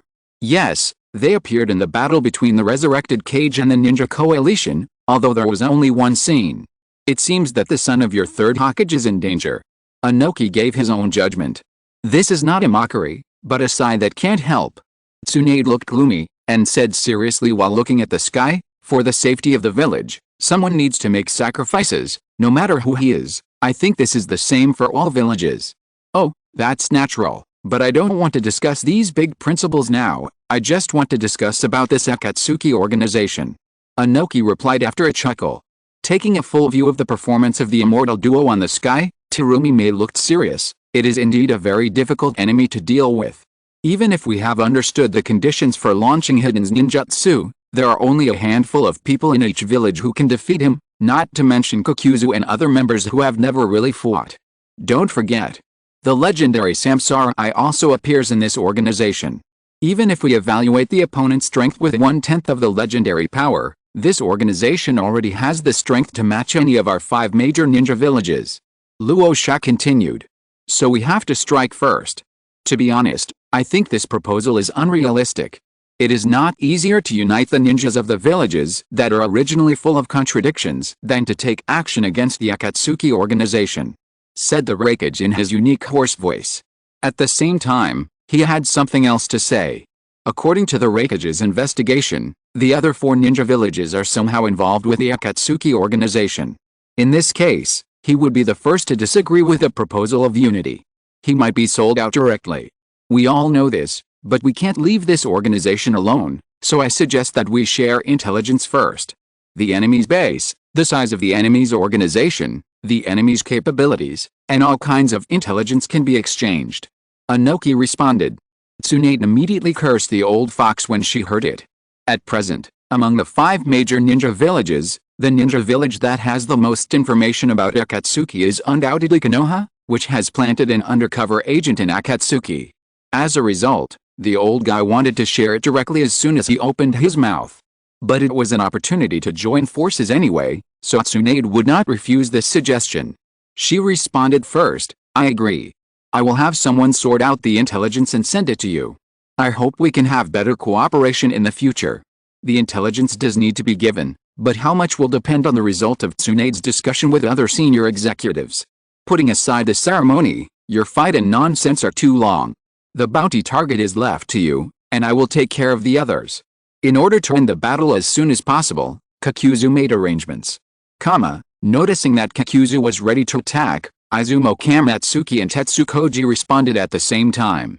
Tetsukoji took out the summoning scroll, conjured a shell-shaped giant hammer with barbs and rushed towards Kakuzu, while Izumo Kamatsuki performed the water escape technique, water Daneon, and spit out glue to stick Kakuzu, who was rushing over to the ground. Using chakra to cover his feet, Katetsu stepped on the glue and rushed towards Kakuzu, raising the giant hammer in his hand. However, before he could swing his weapon, Kakuzu stretched out his arms, and his two palms shot out directly under the trigger of a large number of black tentacles, and immediately pinched the necks of Kamatsuki, Izumo, and Katetsu.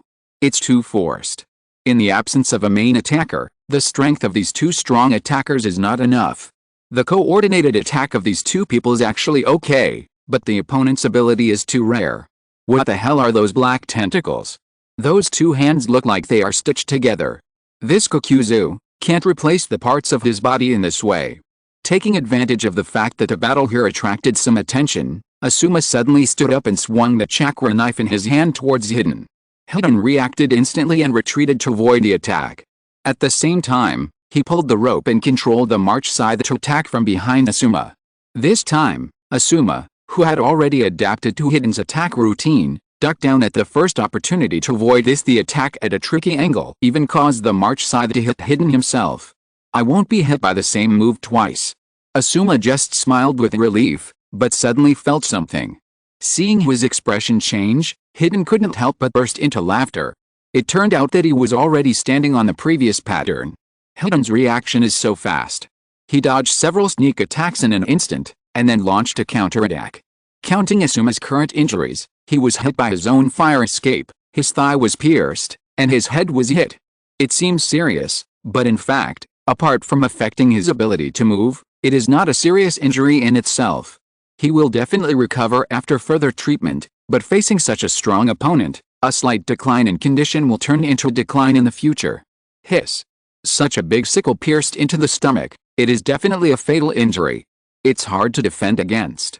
Not only should we pay attention to the enemy's actions, but also his location. How can it be the same, idiot? Hidden laughed loudly.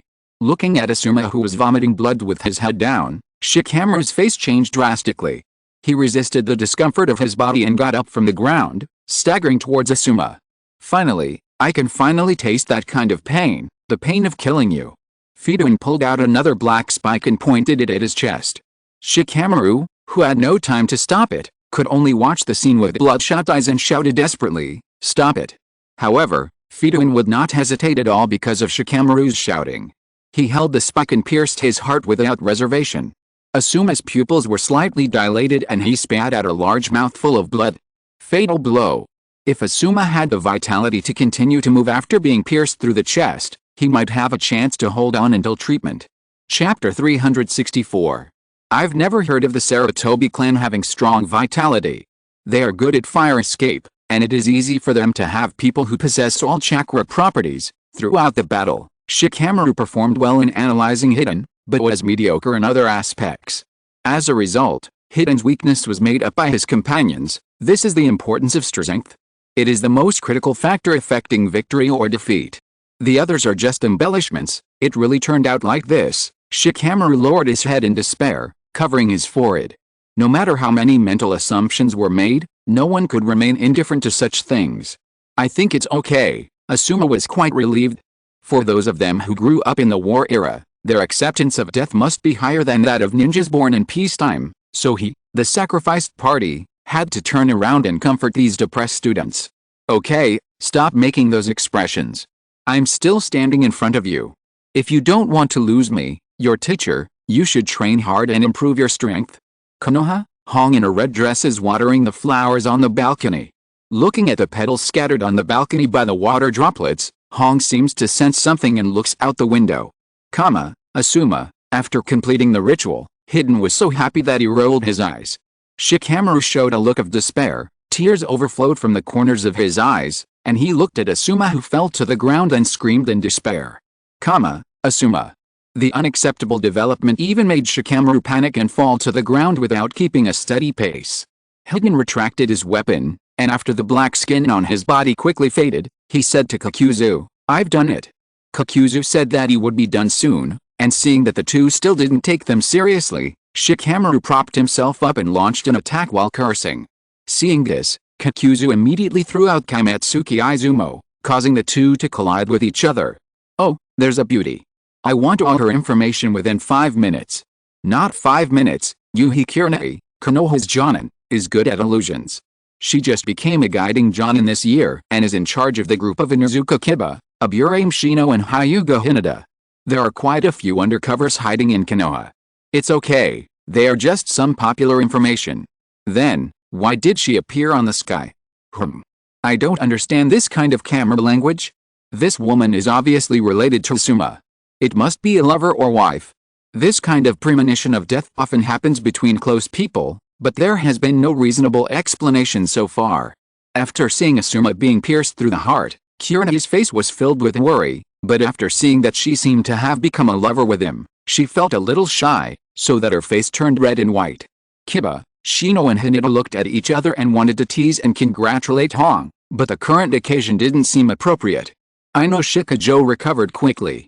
Although she was still sad, Ino wiped her tears and smiled and teased, "It seems that Asuma-sensei will have good things soon. Please come to my flower shop every day and give each bouquet of flowers to teacher Hong." Scratching his head, Asuma, who had a big beard, was also a little embarrassed by the teasing. I'm trying. Looking at his silly look, Shikamaru couldn't help but raise the corners of his mouth, and secretly made up his mind, no matter what, I will never let Asuma experience the future on the sky again. Pain. Such a disparate voice, another young man who has never experienced the death of a loved one, what if he has experienced it? No matter how many times, the death of a loved one should be expressed in this way. I suddenly understand why Orochimaru pursues the art of immortality. It is precisely because tangible things will disappear that we will cherish the beauty in front of us. Right, before Kakuzu could make another attack, a group of crows suddenly appeared in the venue and attacked Kakuzu and Hiden. Originally Kakuzu didn't take it seriously, but the next second, the black knife-wielding Rado, who was hiding in the crows, appeared in front of Kakuzu in an instant and stabbed him in the face with a swift thrust. Although Kakuzu, who reacted quickly, tilted his head to avoid the attack, it also forced him to loosen his hands that were pinching Kaimatsuki Izumo and Gangzatetsu, and distanced himself from the group. Then Chaji appeared beside Asuma, holding his arm and lifting him up, and Ino also came to Shikamaru and greeted him. The two took Asuma and Shikamaru to the rooftop nearby, where Yamashiro Aoba kept the seal and controlled the crows to harass Kakuzu and Hiden continuously, until they were forced back a certain distance again, and then he lifted the crow's spiritual summons and ended this round of cover. Tisk. This reinforcement came just in time. Sarcastic, it really came on time. Even if it was 1 minute earlier, there might be a chance to save it. I started counting from the moment those two attackers said reinforcements will come in 20 minutes, and now it's almost 22 minutes, it's overtime. It's normal, people are not machines, how can everything go according to plan? It's because of these uncertainties that there are so many ninja casualties every year. These reinforcements, the black swords are similar, the one controlling the crows is unknown, Akimichi Chaji of Ino Shikajo. This girl seems to be the representative of the Yamanaka clan of Ino Shikajo. It's the new generation of Ino Shikajo, Yamanaka Ino, very pretty. I saw at the time they went to the bathhouse together. You think they are pretty? I'm embarrassed to expose you. Ino was a little speechless. What were these people discussing in that atmosphere? Even if she was praised in this situation, she wouldn't be happy, okay? Chaji was a little concerned about the comments discussing that they were late, and muttered with a somewhat unconfident expression, is it because I was too slow and dragged everyone down? If I was arranged with Shikamaru and the others at that time, Chaji. Shikamaru interrupted Chaji's assumption, don't doubt the personnel arrangement on the tent. We are not gods. It is impossible to predict everything. Don't take on responsibilities that do not belong to you. If you're listening to this novel on a channel other than Fanfic World, it means they downloaded and uploaded it without effort. We cordially invite you to visit our channel, Mundo Fanfic Novelists. There you'll find the original version of this story and you can explore many other novels of various genres. We're waiting for you to immerse yourself in a world of incredible novels. Chapter 365. On the roof, Ino, Shika, and Joe hurriedly checked Asuma's physical condition. After noticing that he still had a weak heartbeat, Shikamaru immediately asked Choji to send Asuma back to Konoha Hospital as quickly as possible, and asked Ino, who had learned medical ninjutsu, to provide emergency treatment on the way. Kakuzu, who valued money as his life, would naturally not let the duck in his mouth fly away. He jumped onto the roof and said viciously, "Leave the bounty target to me." Shikamaru gritted his teeth and looked at Kakuzu, who was unwilling to give up. Seeing this, Yamashiro Aoba stood in front of Ino, Shika, and Joe. "We will stop him, and you take Asuma away." In response, Hiden's attitude remained the same. "It's useless for you to worry. Anyway, you will eventually become a sacrifice to God, so the identity of the son of the Hokage is actually not worth much, but it is a matter of face. How could Konoha let them take Asuma to exchange for the bounty? It's a bit arrogant. These two people from Akatsuki are indeed very strong, but is it really okay to keep pestering them like this? After all, Konoha is the #1 ninja village in the open. If they really get serious, they don't think they can really withstand Konoha's revenge, do they? It's hard to say. So far, we only know the information about a few members of Akatsuki. Their overall strength is still unknown. Maybe they are really as strong as the 5 major ninja villages. After all, they have the legendary Samsara. Suddenly, Kakuzu and Hiden's expressions moved slightly, and then Hiden muttered to himself, "Can't we wait a little longer?" What's coming next is exciting. The scene changed, and a cyber-like city appeared on the sky. A giant stone statue with pipes on its body had a figure wearing an Akatsuki robe sitting on its protruding tongue. He said in a flat voice, "We need to seal the two-tail. We need to set off immediately. There is no time to lose." Hiden covered his head with a bit of impatience. "I told you to wait a little longer." Kakuzu suddenly changed his mind and jumped back to Hiden to say that he would return immediately. The mysterious person who contacted them terminated the communication and chuckled to himself, "Huh? What a worrying group of guys. Seal the two-tail." The two-tailed pillar, the Jinchuriki, has been captured by Akatsuki. Does anyone know who this Jinchuriki is? There is not much information. We only know that they are the 2 Yukatas of Kumagakure. There are not many records of their specific strengths. Why do I feel that Jinchuriki is no different from ordinary ninjas in Akatsuki's eyes? They can be captured whenever they want. Is it that easy? Will he not break into Kumagakure alone and abduct people directly? Even invading Sans village and capturing the Kazakage has happened. It feels like it can be accepted if it is a little more outrageous. Damn Akatsuki. The Raikage blew his beard and glared, with a slight flash of lightning on his body. Although he had been mentally prepared and knew that Akatsuki would sooner or later take action against their ninja villages with tailed beasts, when he really saw the relevant scenes, the Raikage's anger was still hard to suppress. He really wanted to rush into the sky and beat up these members of Akatsuki right now. In the hidden Cloud Village, 2 Yukatas who were being trained by Killer Bee in the Cloud Thunder Gorge could not help but snort coldly after witnessing their situation on the sky screen. "I don't know your background, but if you want to attack me, just come on." "Oh, that's a good point. Don't worry. I'm here to defeat all the enemies." Killer Bee expressed his attitude with his lame rap. After all, the Hidden Cloud Village is not like the Hidden Sands Village with only a few masters. The reason why the 2 were not allowed to hide in Turtle Island was that the Raikage trusted the protection of the village, not to mention that both Killer Bee and the others were perfect Jinchuriki. If Akatsuki wanted to attack Jinchuriki with just 2 members, then they should be buried in the Hidden Cloud Village as fertilizer. However, Akatsuki really only sent 2 people to hunt Jinchuriki, or in other words, 2 people plus 6 corpse puppets, and they were not far from the Hidden Cloud Village at this time. The architecture of the city is very unique. If this is their base, it should be easy to find it. Strange, I don't have any impression of it. A city with such a distinctive style should be very conspicuous, isn't it the same as the last story? This place is not the ninja world or the present time, although I have traveled through time once, it still feels unreal to do it again. It should be hidden better. If it is hidden better, then a carpet search in the ninja world should be able to find it quickly.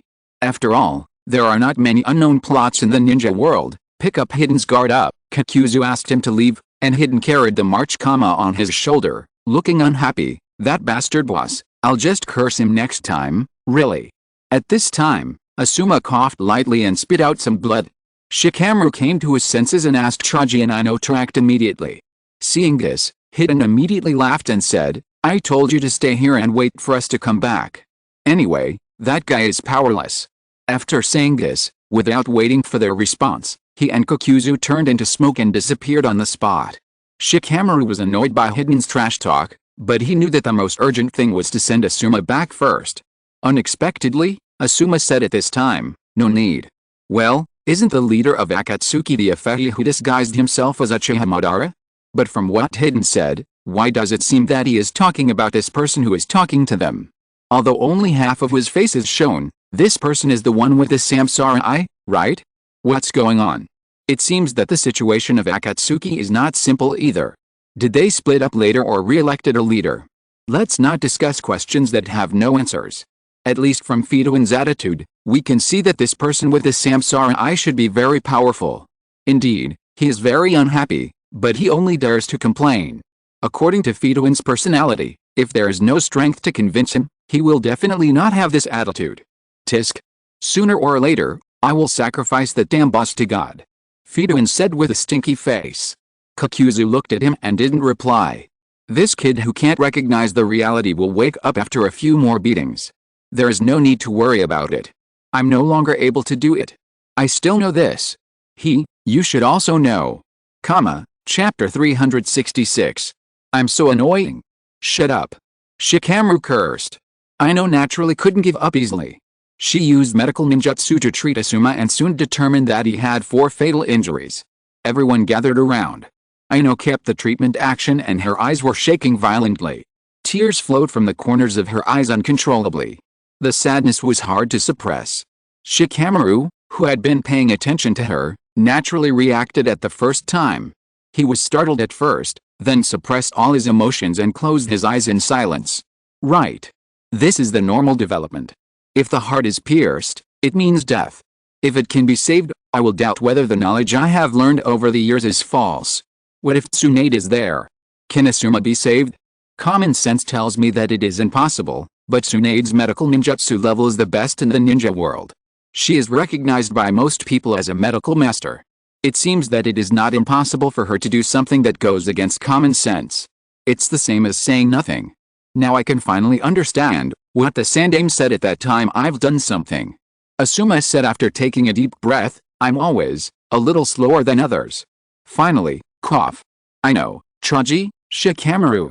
I have something to say to you. Teacher. Please stop talking. Choji frowned and said in pain. Shikamaru immediately said, Choji. And I know. This is the last teaching of Asuma, listen carefully. I know. Asuma turned his head and looked at Aino. Although you have a stubborn personality, you are very caring. Choji and Shikamaru, these two are great, so, please. After a pause, Asuma continued, also, just don't lose to Sakura, whether it's ninjutsu or love. Another scene of separation of life and death, so annoying, it reminds me of some bad memories. Everyone has been through this. Since you have decided to become a ninja, you should know that sooner or later this day will come. There is no need to compare Sakura and Aino in ninjutsu. The two have completely different development directions. One is a combat medical ninja, and the other is a medical ninja. It's a supporting intelligence ninja. Who didn't have 1 or 2 opponents in school? At that time, would you consider the future development direction? You must roll up your sleeves and fight. Whoever can win is the winner. Please don't discuss these things. Look at the situation. This is someone's last words before he died. You still want to compete with Sakura in love. Listen to your brother's advice. Uchiha Sasuke, that scumbag, is not worth it. Aino shed tears again, and she had no intention of caring about the various messes in the barrage. Sakura's emotions were also complicated. After all, it was the departure of a familiar elder, and she also didn't have much thought of confronting Aino. Only Sasuke felt puzzled. Why would he be involved in that situation? Tears flowed down her cheeks. Aino was heartbroken. She could only sob and agreed to Asuma's request. After explaining, Asuma looked at Choji. Choji, you are a considerate man who cares about your companions. That's why you can become a stronger ninja than anyone else. You need to be more confident, and lose some more weight. Wipe away tears, Choji also choked up and agreed to Asuma's request. Closing his eyes and taking a breath again, Asuma looked at Shikamaru, and Shikamaru, you have a quick mind, and you are also very talented as a ninja. and you have the potential to become a Hokage, but you are so afraid of trouble. I'm afraid you are not willing. Shaji. I still haven't beaten you once, and the conversation about the jade. Although I know I shouldn't say such inappropriate words, but this teacher's filter is too heavy. What does a man who cares about his companions and can become the strongest mean? And he also bluntly said that Shikamaru has the potential to become a Hokage. Actually, that statement does make sense, but when it comes to thinking about your companions, I think most people will think of Naruto first. It's okay to say that Shikamaru has the potential to become Hokage. With that kind of smart brain, he is more suitable to be Hokage than Naruto. Teacher, Choji couldn't bear it anymore, and he covered his face with tears. Shikamaru's lips trembled, but he held back his tears. Looking at the performance of the three students, Asuma didn't stop them anymore, and just let it out. After all, even he, the person involved, felt a little sad. These words reminded Shikamaru of a conversation between Asuma and him in a past game of Shaji about what each Shaji piece refers to. Asuma did not give a specific answer at the time about the object of jade. Let me tell you what jade refers to. Put your ear close to me. Shikamaru leaned close to Asuma's mouth and seemed to hear some unexpected answer. He stood up with a surprised expression. Asuma, so you. Please.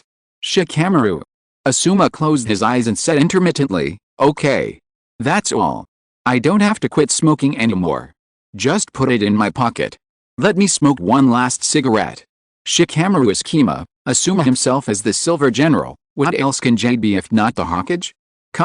If you think about the reality, you will know that it is definitely not the Hokage, because the Hokage is always the first to sacrifice. Jade is something that needs to be protected, probably the village or something like that. Shikamaru is a little surprised. This shouldn't be the answer, Asuma. Shikamaru lowered his head and asked calmly, what is jade? Asuma took a puff of cigarette, thought for a while and said, I wanted you to think about it yourself.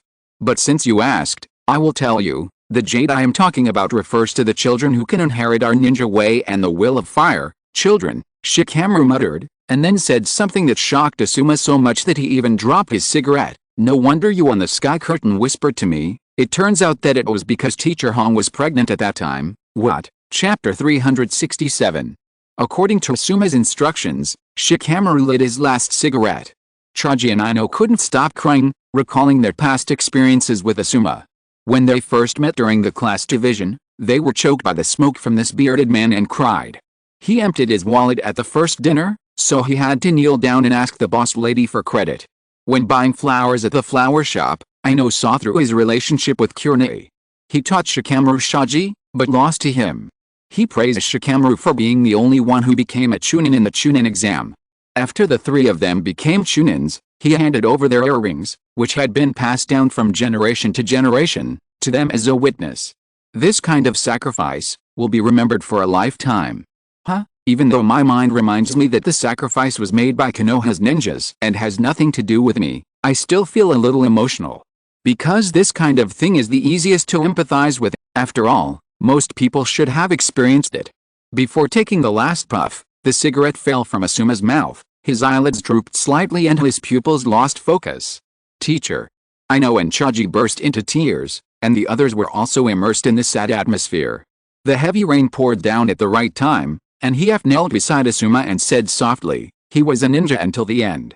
Shikamaru picked up Asuma's last cigarette, held it in his mouth and lit it. Even though he was choked and coughed repeatedly, he insisted on smoking it. I really don't like cigarettes. Shikamaru hung his head, unable to tell whether it was rain or tears on his face. The smoke got into my eyes again. That cigarette, I couldn't smoke it in the end. So Shikamaru smoked it for him, fulfilling Asuma's last wish. It's okay to cry at this time. There's no need to pretend to be strong. Anyway, I've already lost my composure once before. Ino and Choji cried with themselves on the sky. Shikamaru pursed his lips, took a few deep breaths and got out of that atmosphere. Of course his face was still ugly. Asuma smoked silently, thinking that there was no regret in dying this way, but if possible, he still wanted to smoke the last cigarette by himself. The group who failed the mission returned to Konoha and reported the situation to Tsunade. All the ninjas who stayed in the village received the news of Asuma's death in battle, and Shikamaru personally conveyed this sad news to Hong. At the funeral, everyone dressed in black to see Asuma off, but Shikamaru was the only one missing. The scene changed, and he was lying on a grass with nothing to do, holding a lit cigarette, looking at the sky with lifeless eyes.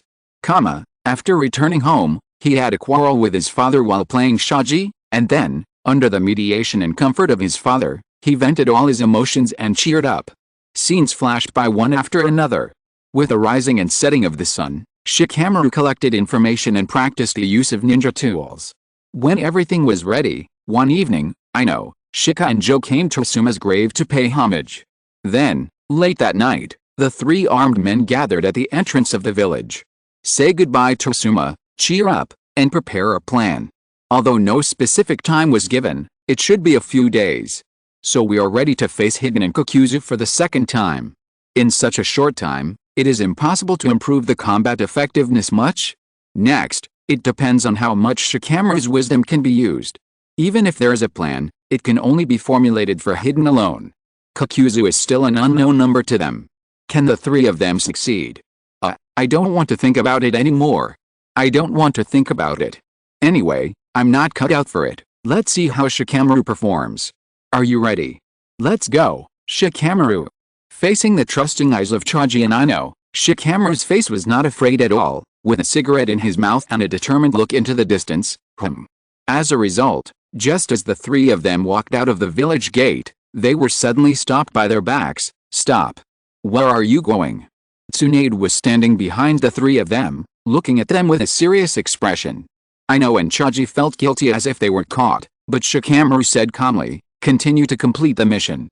We have formed a new team and are going to complete the mission now. I don't allow you to act on your own.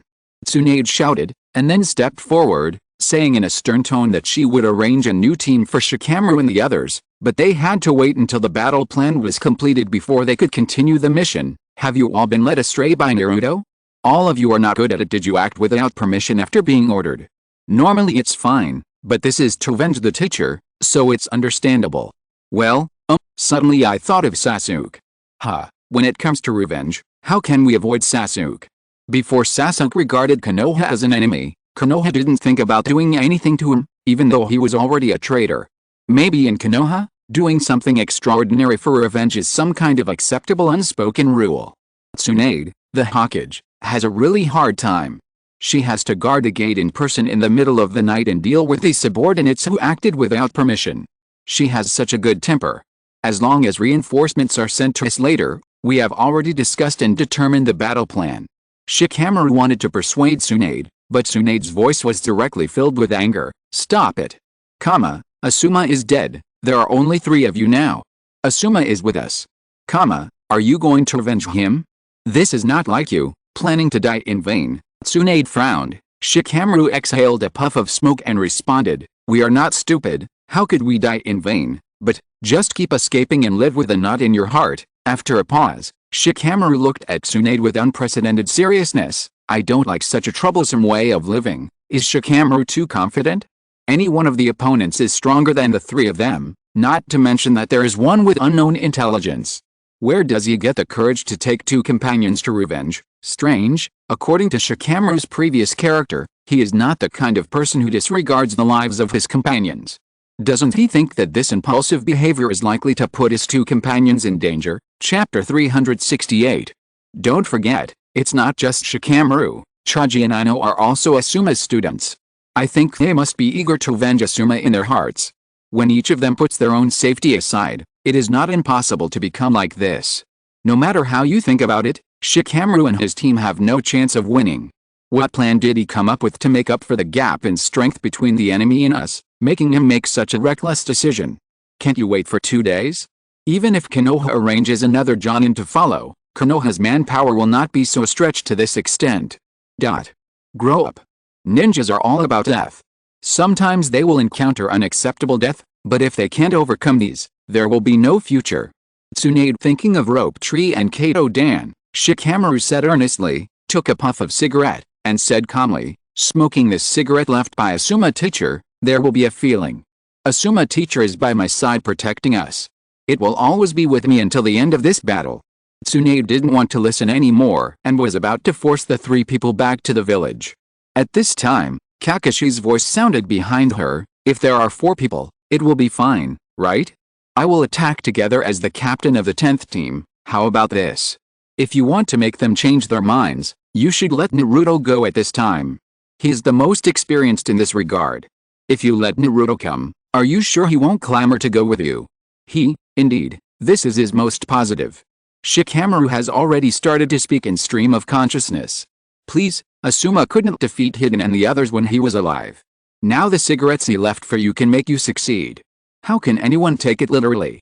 It's obvious that he's saying that Asuma's spirit makes them full of courage and wants to express his determination. Spiritual courage can't help them defeat the enemy. That may not be the case. After all, chakra is a combination of life energy and spiritual energy. Haven't you seen too many examples of Naruto? It feels like Kakashi likes to play with others more and more later. It's hard to say about others, but he is definitely influenced by Naruto. You said it seems that all older people have this sign. We must believe in the potential of young people, otherwise the village will have no future. As for Kakashi, it seems that he can fight a little. Although I don't know Kokuzu's background, with Kakashi's strength, it should be no problem to deal with him for a while, so that Shikamaru and the others can focus on dealing with Hiden, and then deal with Kokuzu after dealing with him. Kakashi walked at Tsunade and whispered, even if we stop them, these guys will go, so I can control them and prevent them from macing around. Looking at the firm eyes of Ino Shikacho, Tsunade reluctantly agreed to their actions. At this time, Shikamaru suddenly asked, Teacher Kakashi, is there any problem with Naruto? Kakashi raised his bandaged right hand to indicate that he no longer needed to worry about Naruto. In this way, all worries were solved, and the newly formed Asuma team set out to fight the enemy. Thank you very much, Teacher Kakashi. What do Kakashi and Shikamaru mean? What is Naruto doing? He is still in the village. Based on Kakashi's expression, he is probably doing some kind of training. I wonder if Naruto will have a chance to appear. From this development, Kokuzu and Hiden will not be eliminated by Konoha in the next battle. It's hard to say. Once they make up their minds, a big ninja village like Konoha will continuously send out troops. Even if Kokuzu and his men can win for a while, they are likely to lose in a round-robin battle. That may not be the case. If they can't win, they can't just run away. After all, their individual strength is superior. Unless we find their lair, a round-robin battle won't be that effective. The group came to a forest. Shikamaru, who took over the command from Kakashi, rearranged the tactics. After handing a small syringe to Kakashi, he put out the cigarette in his hand and directed everyone to start the action. At the same time, Kokuzu and Hiden stood up from a boulder. Hiden twisted his neck and complained, but Kokuzu ignored him and walked away without saying a word. Hey, Kokuzu, you are to go? Let's go to where the gold is. Hiden pointed in the opposite direction. Kokuzu stopped and looked at him. Are you an idiot? Ignoring the angry Hiden, Kokuzu explained, our target is the Jinchuriki. There is no need to go back there to wait for an ambush. Let's take another way to Konoha. Hiden thought it made sense, so he followed Kokuzu and headed for Konoha. I'll leave it entirely to Shikamaru's command. Kakashi is really generous. After all, Shikamaru's IQ is obvious to all. There is no need to doubt this. Kakashi must know this, so he trusts him so unconditionally. Don't really think of Kakashi as someone who blindly trusts his juniors. As a genius who has experienced war, I think he should know better than most people what actions to take in what situations. Where are Hiden and the others? Did they say they were going to seal the two tails? I thought we could see Akatsuki's lair. As for the members of Akatsuki with different abilities, I don't think we need to think about the reasons behind their various actions. From Kokuzu's tone, they want to attack Konoha directly. How can they kidnap Naruto in front of Konoha? They just said they were going to Konoha, but they didn't say they were going to fight in front of them. A normal person knows that this kind of thing can't succeed. Hiden is just crazy, he's not stupid, and there's Kokuzu. In this way, the two of them moved forward slowly and came to a desolate area full of dead trees. Then, they were discovered by Ino, who used the heart transfer technique and transferred her spirit into a falcon. After releasing the ninjutsu, Ino reported the location of Kokuzu and Hiden to the others, and the four people who were ready immediately set off to approach the target. Chapter 369. A shadow quietly approached from behind Kokuzu and Hiden. The experienced Kokuzu noticed the sign immediately and warned Hiden, so the two of them easily dodged the attacking shadow. Just as they dodged, two kunai with detonating tags were shot from above. Of course, This attack was not difficult for the two of them. Hiden waved his weapon to accurately block the kunai, and Kokuzu turned his skin black and directly stretched out his hand to take the attack. He is so skilled and bold. He knows that he is being targeted by Konoha, but he doesn't even disguise himself. Maybe they want to lure Konoha's people out in this way. HMPH, you underestimate the strength of a big ninja village. With this mentality, it won't be long before they are wiped out. That's true. Judging from the strength shown by Fidouin, his physical movements are very exquisite. Although he is not a powerful and fast ninja, he is undoubtedly a top physical ninja. Coupled with his ability, it is no problem to classify him as a top ninja in the ninja world, but to say that this can despise Konoha? Obviously not to that extent yet. It's mainly a matter of compatibility. The limitations of physical ninjas are there. Without the ability to attack in a large area, they naturally don't have the conditions to fight against a large ninja village. Don't jump to conclusions. They acted together. Kokuzu's ability is still unknown. If Kokuzu has a move similar to Susanoo, it seems that it is not impossible to compete with Konoha. The detonating tag broke the rope on Hiden's weapon, but did not cause any damage to him. Kokuzu, who had hardened his body, also survived the attack unscathed. At this time, the shadow attacked again. Hiden raised his eyebrows and glared with disdain. Kokuzu immediately realized that this was just a feint. The real attack was Shikamaru, who jumped into the air and threw the detonating tag at them again. This time, the two did not take the attack head-on, but chose to dodge. The two chakra knives swept past the two and directly stabbed into the ground. Just when Fidouin was wondering why the detonating tag didn't detonate, he suddenly sensed something and his face changed slightly. Kokuzu also spoke after realizing it belatedly. I was fooled. The shadow imitated the shuriken technique, and it was successful. Shikamaru fell from the air with his back to the two of them, and said with no sadness or joy, here it comes. Saying the catchphrase means that everything is going according to his plan. Cool. Although I don't understand his operation, the opponent has obviously entered Shikamaru's rhythm. There is a difference between being prepared and not being prepared. Look how proud he is this time, and he even wants to pose. Asshole. Fidouin was so angry that he cursed out loud. He didn't understand why he was still controlled by the opponent, even though he had obviously avoided the shadow. Shikamaru stood up and faced the two men, explaining, what I threw out was a chakra blade, which absorbs the user's chakra properties, thereby exerting the effect of the user's ninjutsu. In simple terms, the chakra blade itself activated my shadow imitation technique. At this moment, Kokuzu also reacted and realized that the first detonation tag was a foreshadowing for the current attack. In addition, Shikamaru used the shadow to make a feint on the ground. This exquisite tactic linked one link after another made Kokuzu pay more attention to Shikamaru. This kind of tactics, which are linked one by one, is really never boring. Every action of the enemy and me is under control. It's really easy to fall into the trap if you are not careful, even if you are several levels stronger. You didn't say that before. Who said that without sufficient hard power, no matter how good the strategy is, it can't be used? It's mainly because this kind of sophisticated plan requires a lot of preparation in advance. The more sufficient the preparation, the higher the completion rate, and the greater the possibility of success. On the contrary, if the preparation is insufficient, or something unexpected happens in the middle, the whole plan will become it is very uncontrollable, and it is far less convenient and simple than mastering hard power. It is because of the difficulty that the wise are so precious. Finding and filling in the gaps is their essential skill, otherwise they are not qualified to be called wise men. Hey! How come you are caught too, Kokuzu? Hey. To be honest, this is not good. Hiden yelled a little panicked, and Shikamaru immediately frowned when he heard it. Not good? According to my calculations, you are finished when I use this method to bind you. As he said, Shikamaru controlled the shadow to connect with the opponent's shadow, and under the dance amidst the glare, he put on a faint smile. I won't make the mistake of attacking in the wrong order this time.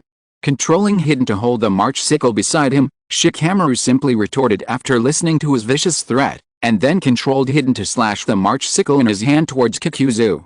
Unexpectedly, Kokuzu, who was originally tied to the ground and unable to move, suddenly bent down to avoid a swift attack. Hiden loses control of his emotions easily. He's not pretending. If he is pretending, it means he still has some tactical thinking. But if not, he is definitely holding his teammates back.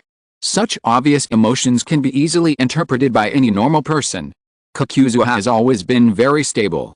He should not fail to notice this. If he knows, it means he is deliberately letting Hidden do this so that he can make unexpected moves, just like on the sky.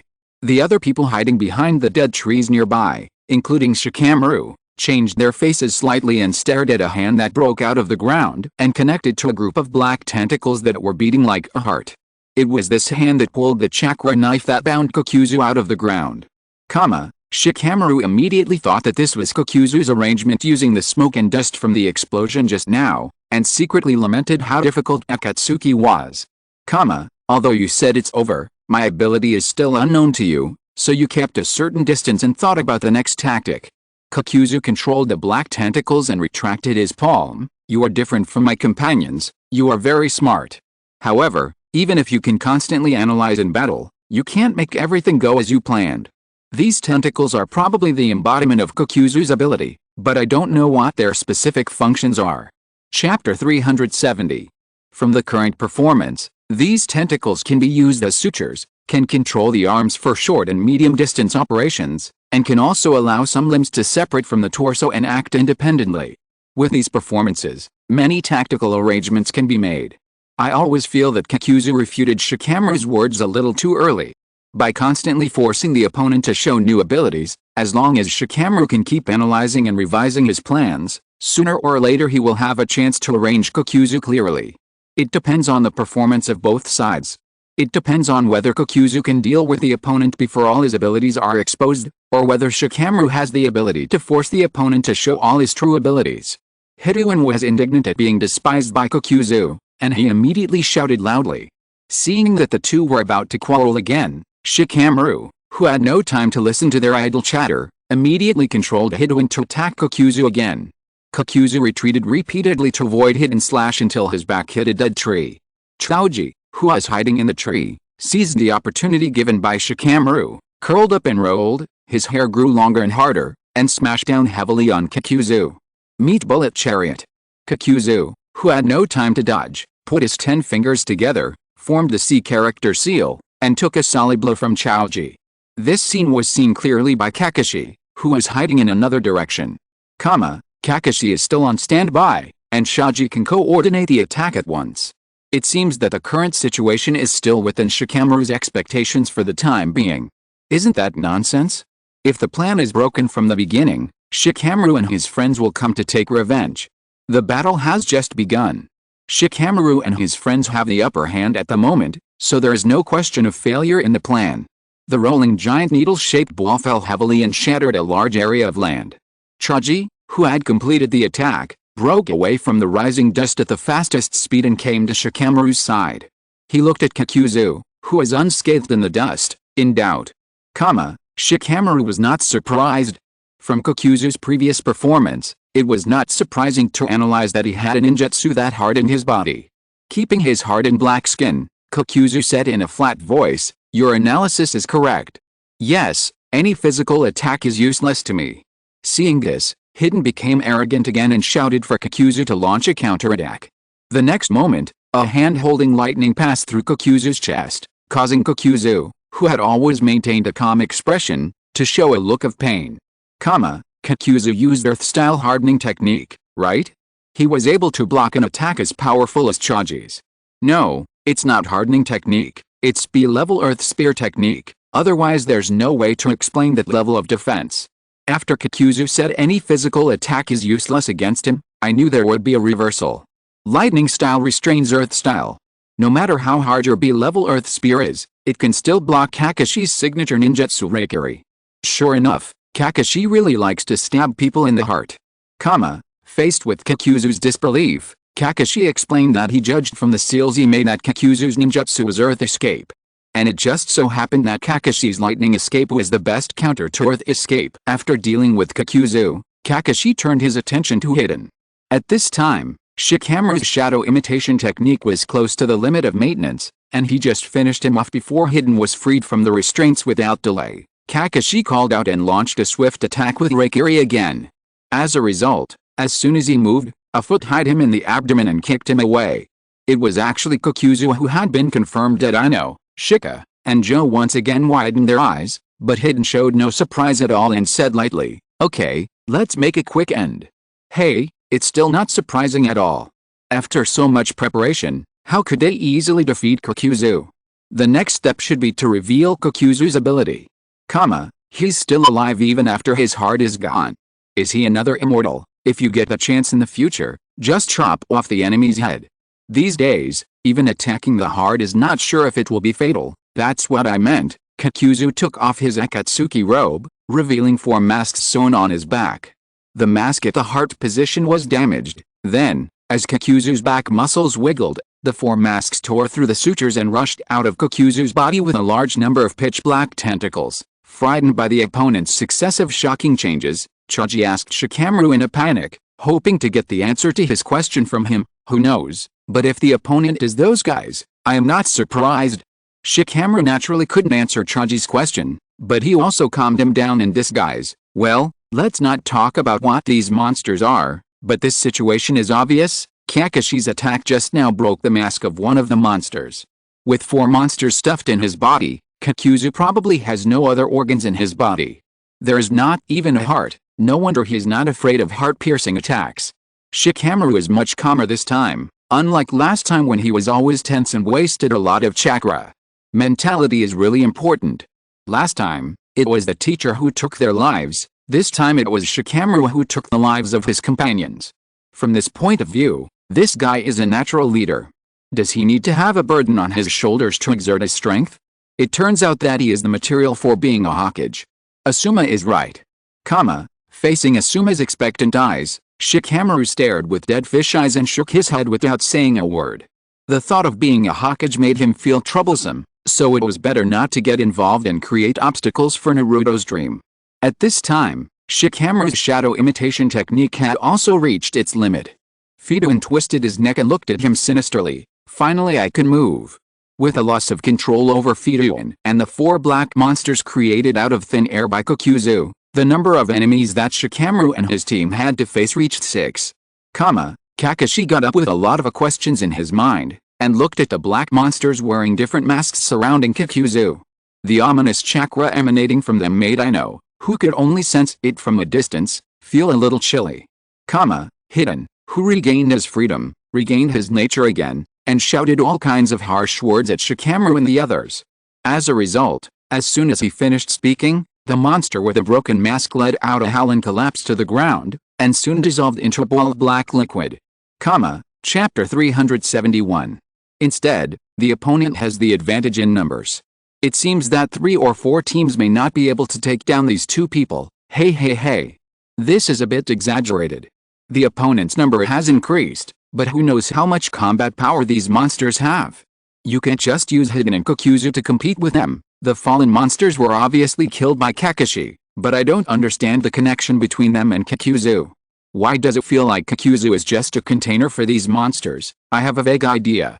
Let me sort out my thoughts. Hidden showed an expression of dismay when he saw this, and complained rudely. Kakashi, who also saw this scene, had a serious expression and thought to himself, one of the masks that came out of that guy's body fell down. Was it because I hid him with Reikiri just now? Hidden, step back. Leave this to me. This time it was Kakuzu's turn to do it alone, but Hidden had no intention of watching. After complaining a few words, he raised his head high and suggested with a defiant look, let's do it like before. With a cold snort, Kakuzu acquiesced to Hidden's suggestion. Kakashi, who had been paying attention to them, took out his kunai and prepared for the battle. Then he immediately broke out into a fierce physical battle with Hidden, who rushed over. From what Hidden said about Kakuzu, it seems that he really doesn't know much about Kakuzu's ability. No wonder he lost control of his emotions when he was caught by Shikamaru. Even if it's a companion, it's impossible to tell the other party all your details. It's enough to understand the effects of the other party's abilities. Who would tell the principles of ninjutsu at the same time? Did you fight against Hidden? With the inside of the Sharingan, Kakashi shouldn't suffer a loss in taijutsu. That said, there are many Uchiha ninjas who died in taijutsu. Besides, Kakashi is not without. Have you ever been injured in a taijutsu fight? Have you forgotten the demon Momochi's abuser? That doesn't count. It's called taijutsu, but it's actually assassination.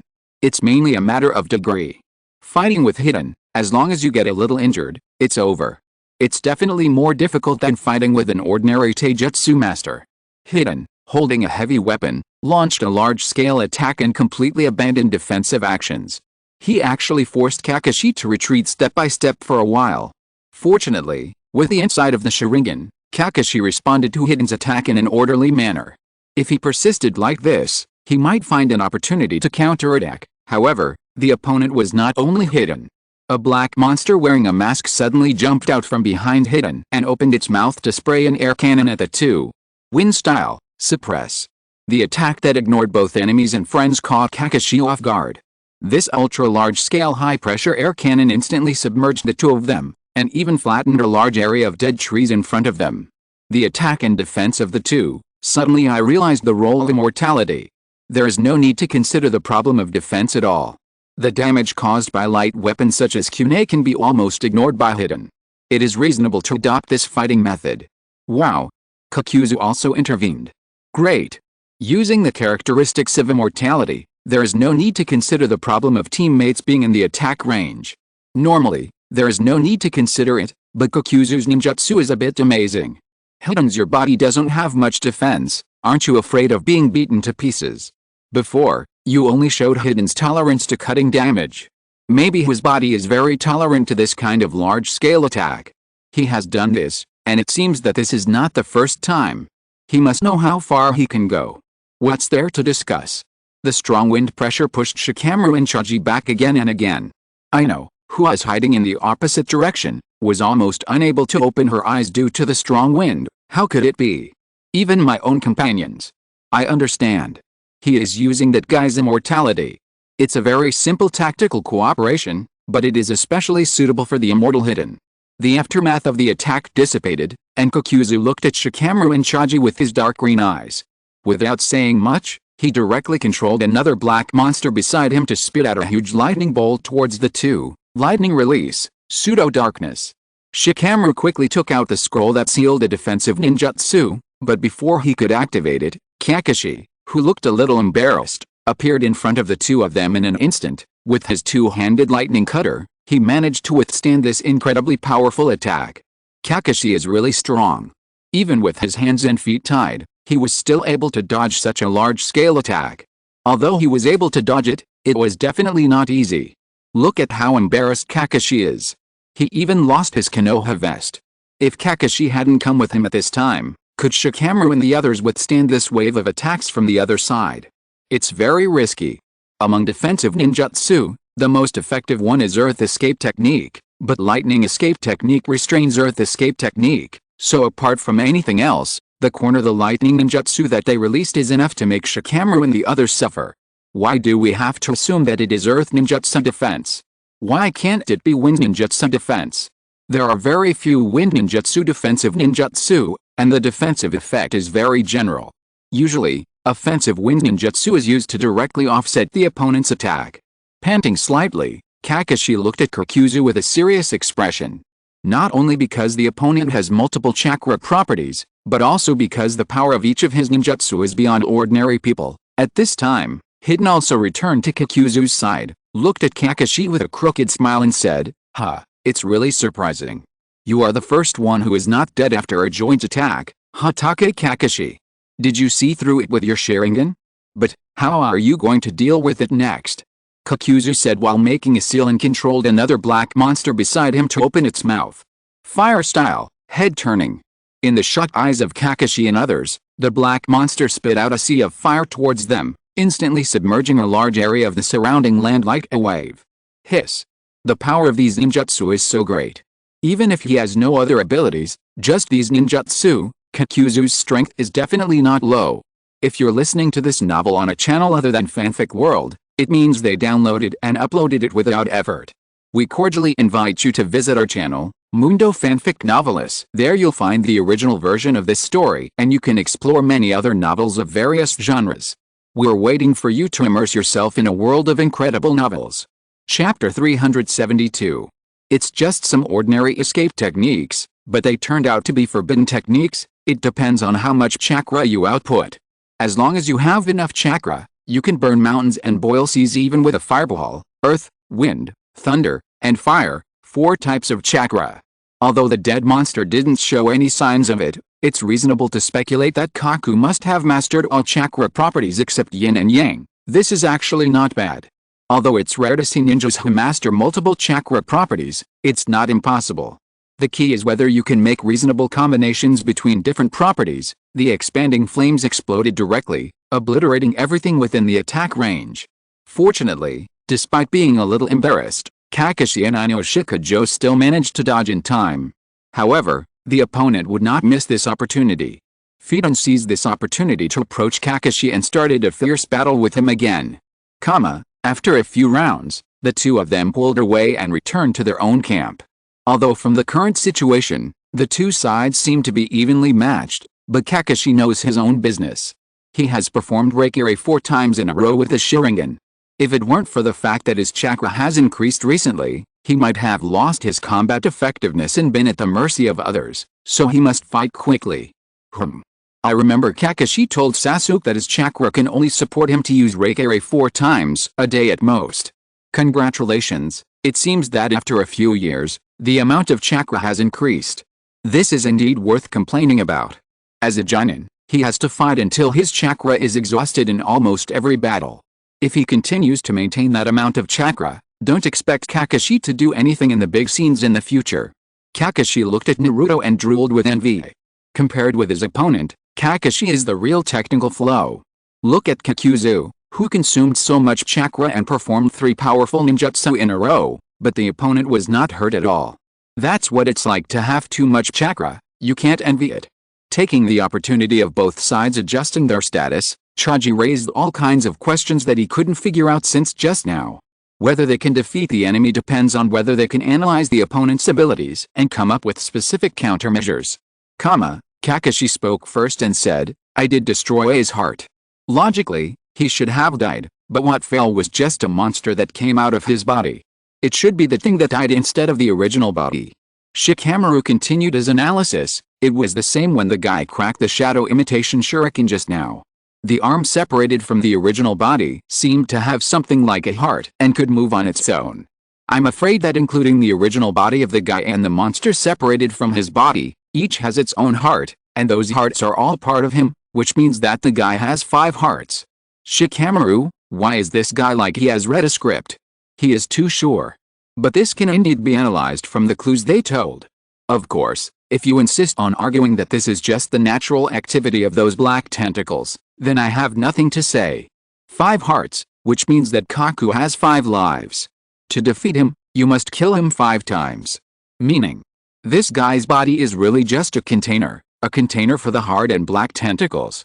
In that case, those tentacles are Kakuzu's body, and the heart is his life.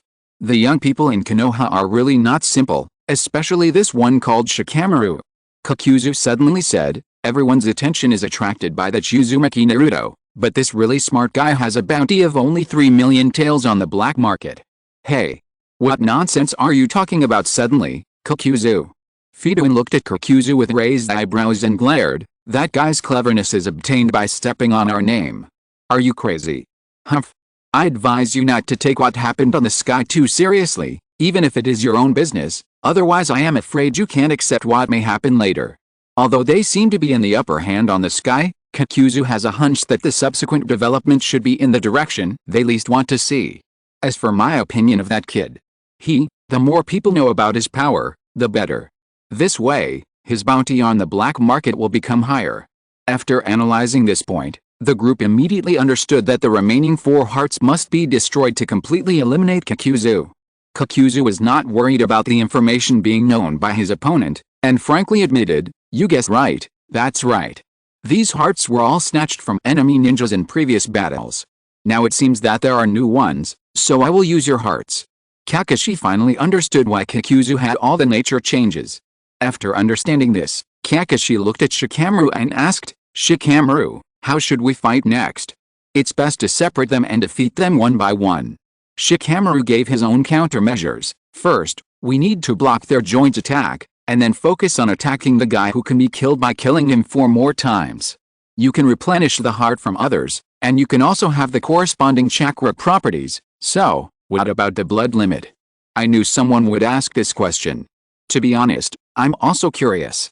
I'm not a scientist like Orochimaru. How can I give a definite answer? But it shouldn't be possible. The blood limit depends on blood, not heart.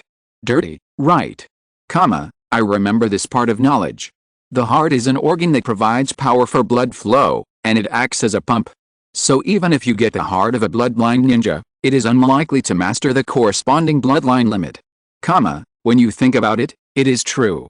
If you can get a bloodline limit in this way, then the bloodline ninjas in the ninja world would have been hunted by various countries long ago. This is why organ-type bloodline limits such as Sharingan and Byakugan are so popular, because they can really be used after transplantation. Solve them separately.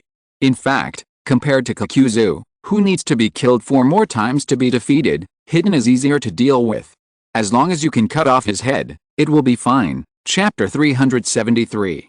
The key is that Kakuzu needs most of his combat power to hold him back, and there is no chance to concentrate all his combat power to deal with Hidden. Tisk. It seems that I am not as good as Kakuzu. I really want to sacrifice all these people to the evil god. Hidden grinned in dissatisfaction. Kakuzu turned his head and looked at him and said, "Don't you understand your own fighting style? As long as you don't change your troublesome ritual, you are destined to only be able to deal with a small number of opponents. I know it's troublesome, but the rules are strict. What can I do?" Hidden waved his hand impatiently. The sex rules are his bottom line.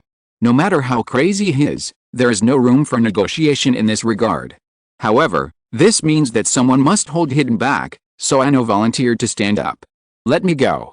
Right now, I have the most chakra, and I can't help much in a direct battle, so I'll use the heart transfer technique."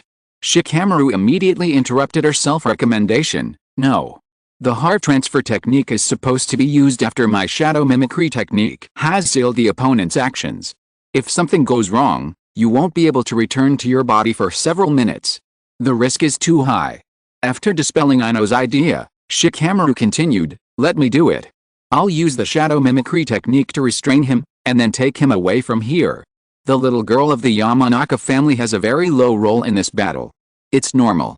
The Yamanaka clan is originally a supporting type of ninja.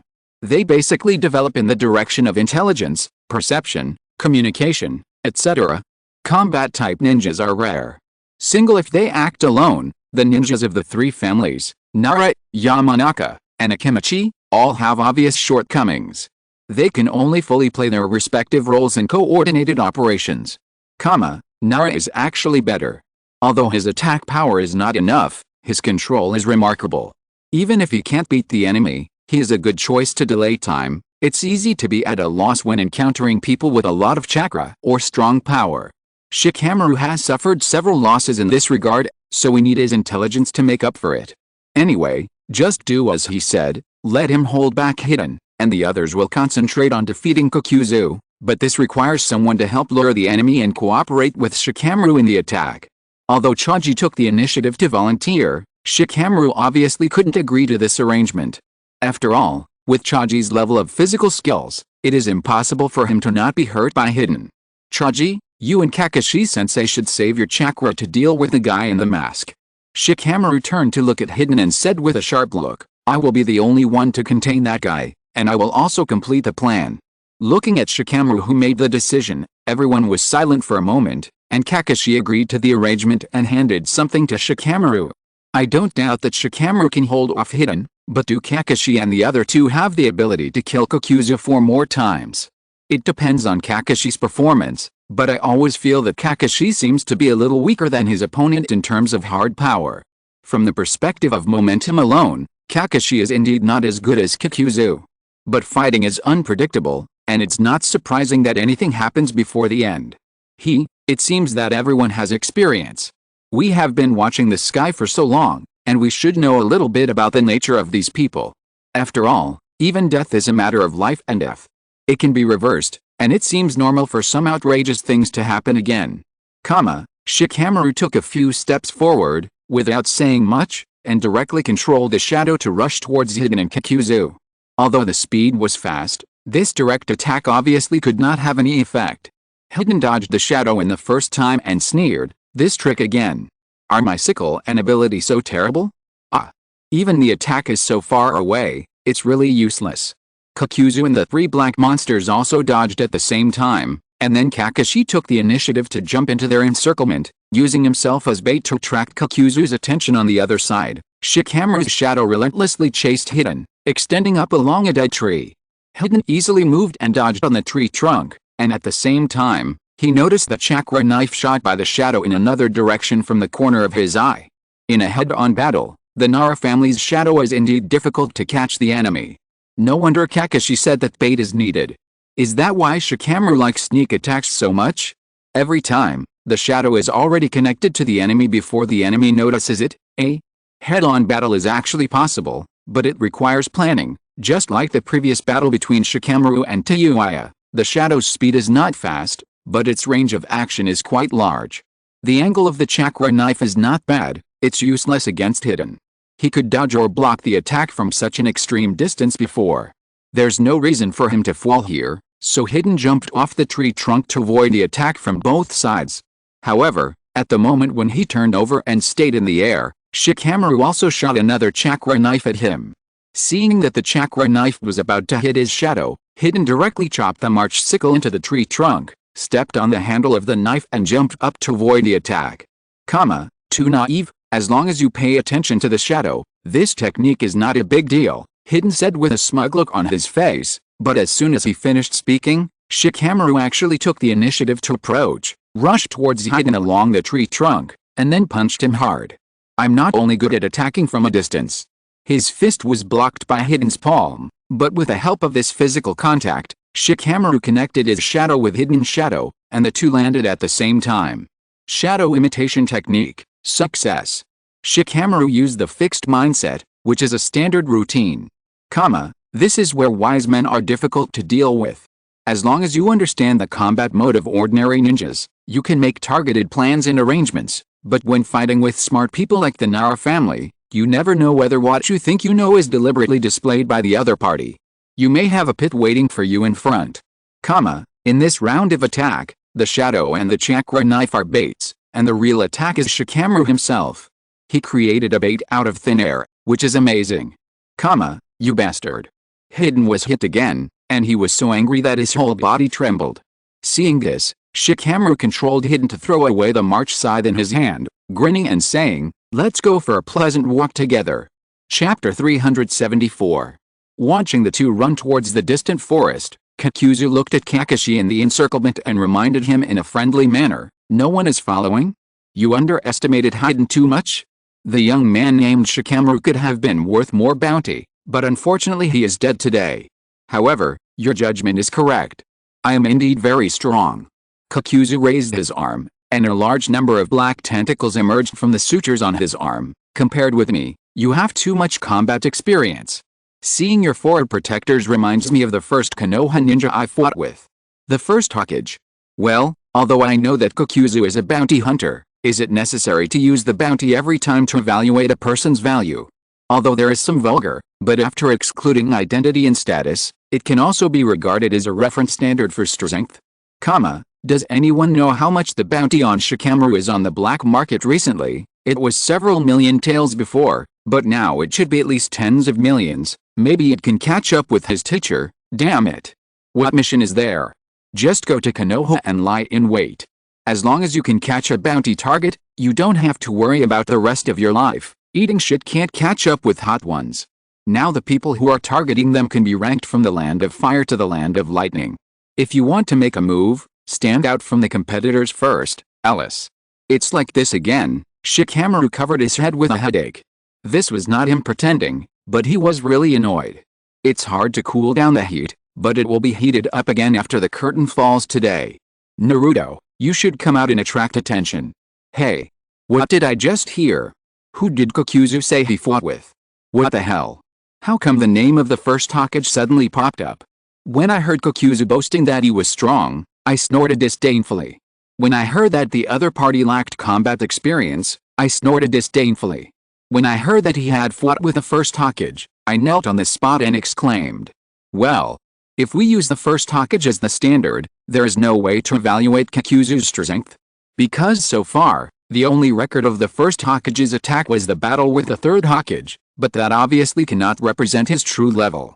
If we use Uchiha Madara as the standard, The first Hokage is slightly stronger than him in strength, and Uchiha Madara's strength can refer to Itachi. Although he told a lot of lies in the battle, it should be more or less believable. By this conversion method, Kokuzu's strength level is about the same as Itachi's. No, you believe what he says. I also said that I fought fiercely with Naruto and we were evenly matched. What's so strange about fighting with Naruto? Now it's the Chunin exam, and many people have done this. In the Pure Land, Hashirama Senju scratched his head. Why don't I remember fighting with this guy? Tobirama Senju on the side didn't even look at him, with his hands folded in front of his chest, thinking that apart from Uchiha Madara, how many people do you remember fighting with you? Uchiha Madara on the other side, after seeing Kokuzu boasting on the sky, snorted disdainfully. This kind of bastard dared to boast that he had fought with Hashirama. He was a master if he could survive 10 rounds under the hands of the wooden clone. In the meeting room of the Hokage building, Tsunade looked at Shinmu in surprise. I actually fought with Grandpa. The people of Akatsuki are not only amazingly powerful and weird, but also have extraordinary identities. Anoki touched his chin, recalled for a moment and said, I remember that in the early days of the establishment of each ninja village, the first 5 shadows were more or less assassinated by some opponents, but this does not prove that what Kokuzu said is true.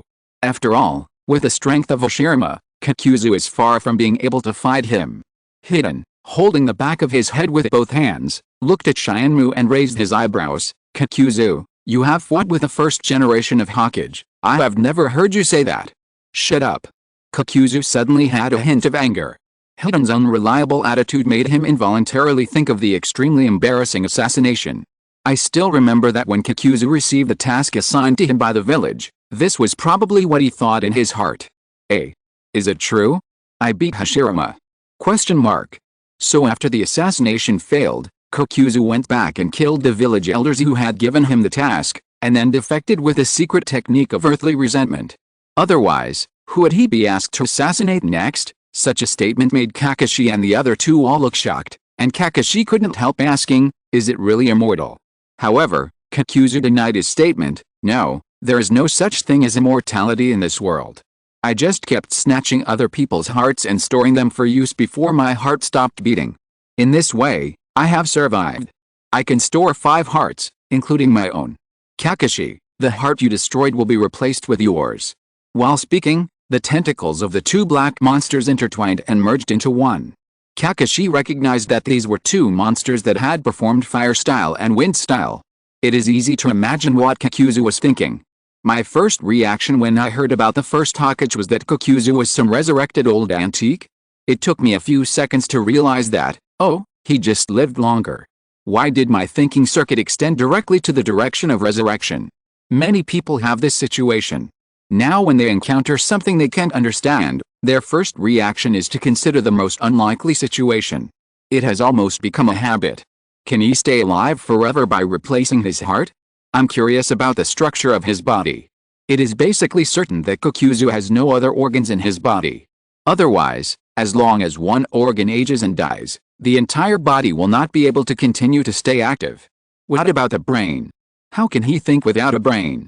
Maybe it's the effect of those black tentacles. Maybe they can think instead of the brain. Then Kokuzu is still himself, right? He can't have been replaced by these things. That depends on him. Chapter 375. As expected, the fused monster used both fire and wind styles at the same time.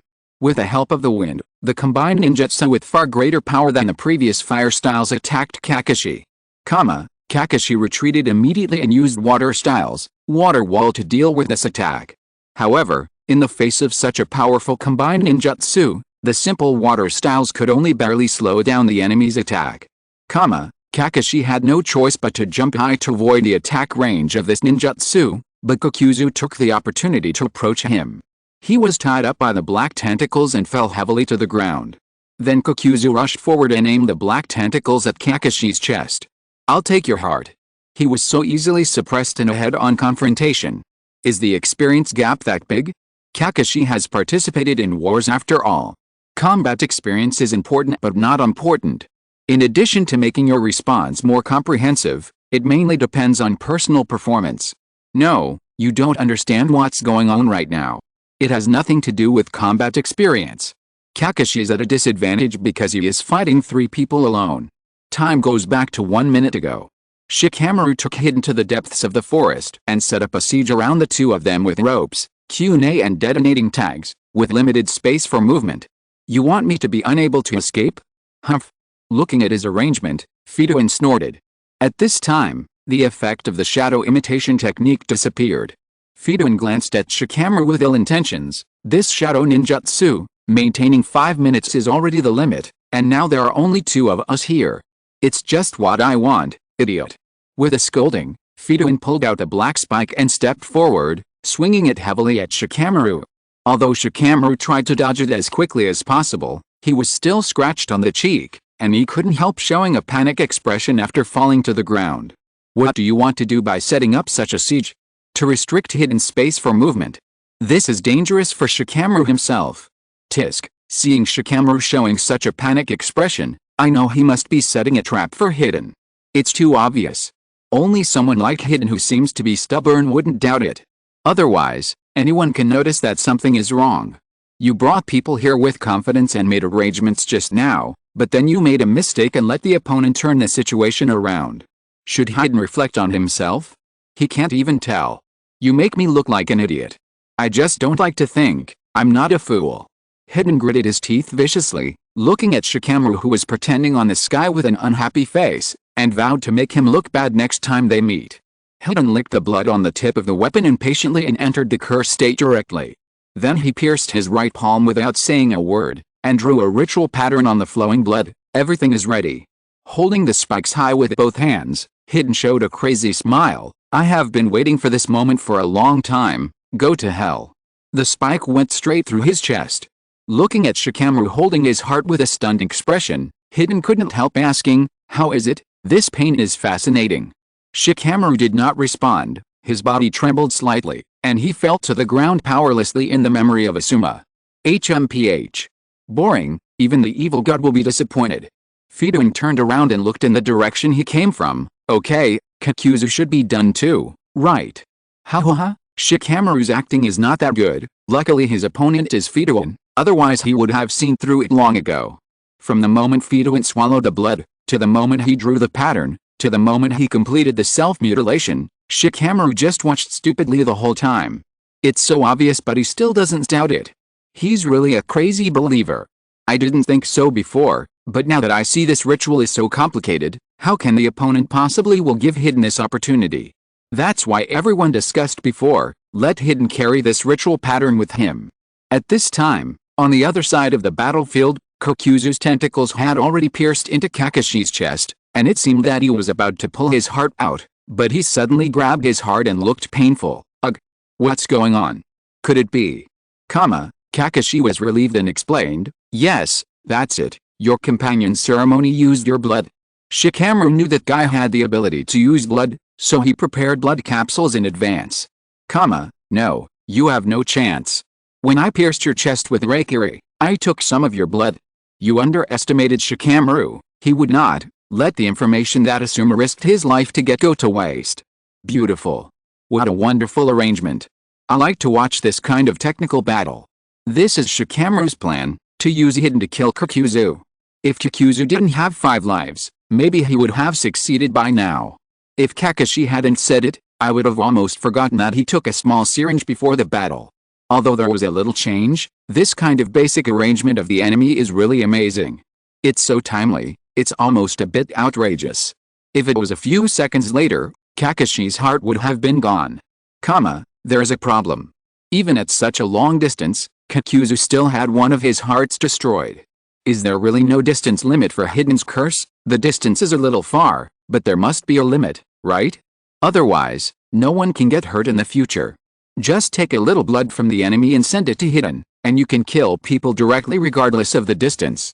It's scary to think about it. Shikamaru slowly raised his head, and at the moment when Hidden lifted the curse, he suddenly stood up and swung the short knife to cut his neck. This time, even Hidden, who reacted very quickly, could only barely dodge. His neck was directly cut in 1/3, and blood spurted out. Unable to defeat the enemy with one blow, Shikamaru immediately performed the shadow strangulation technique to tie up Hidden. He was hit again and again. Hidden looked at Shikamaru, who is panting in front of him, with an ugly face. "You bastard, why are you still alive?" End of this chapter. Thank you very much for reaching the end. Don't forget to like. Looking for more exclusive content and immediate access? Subscribe to our Patreon. Remember, every like, subscription, or donation encourages us to continue. Thanks to everyone. See you in the next video.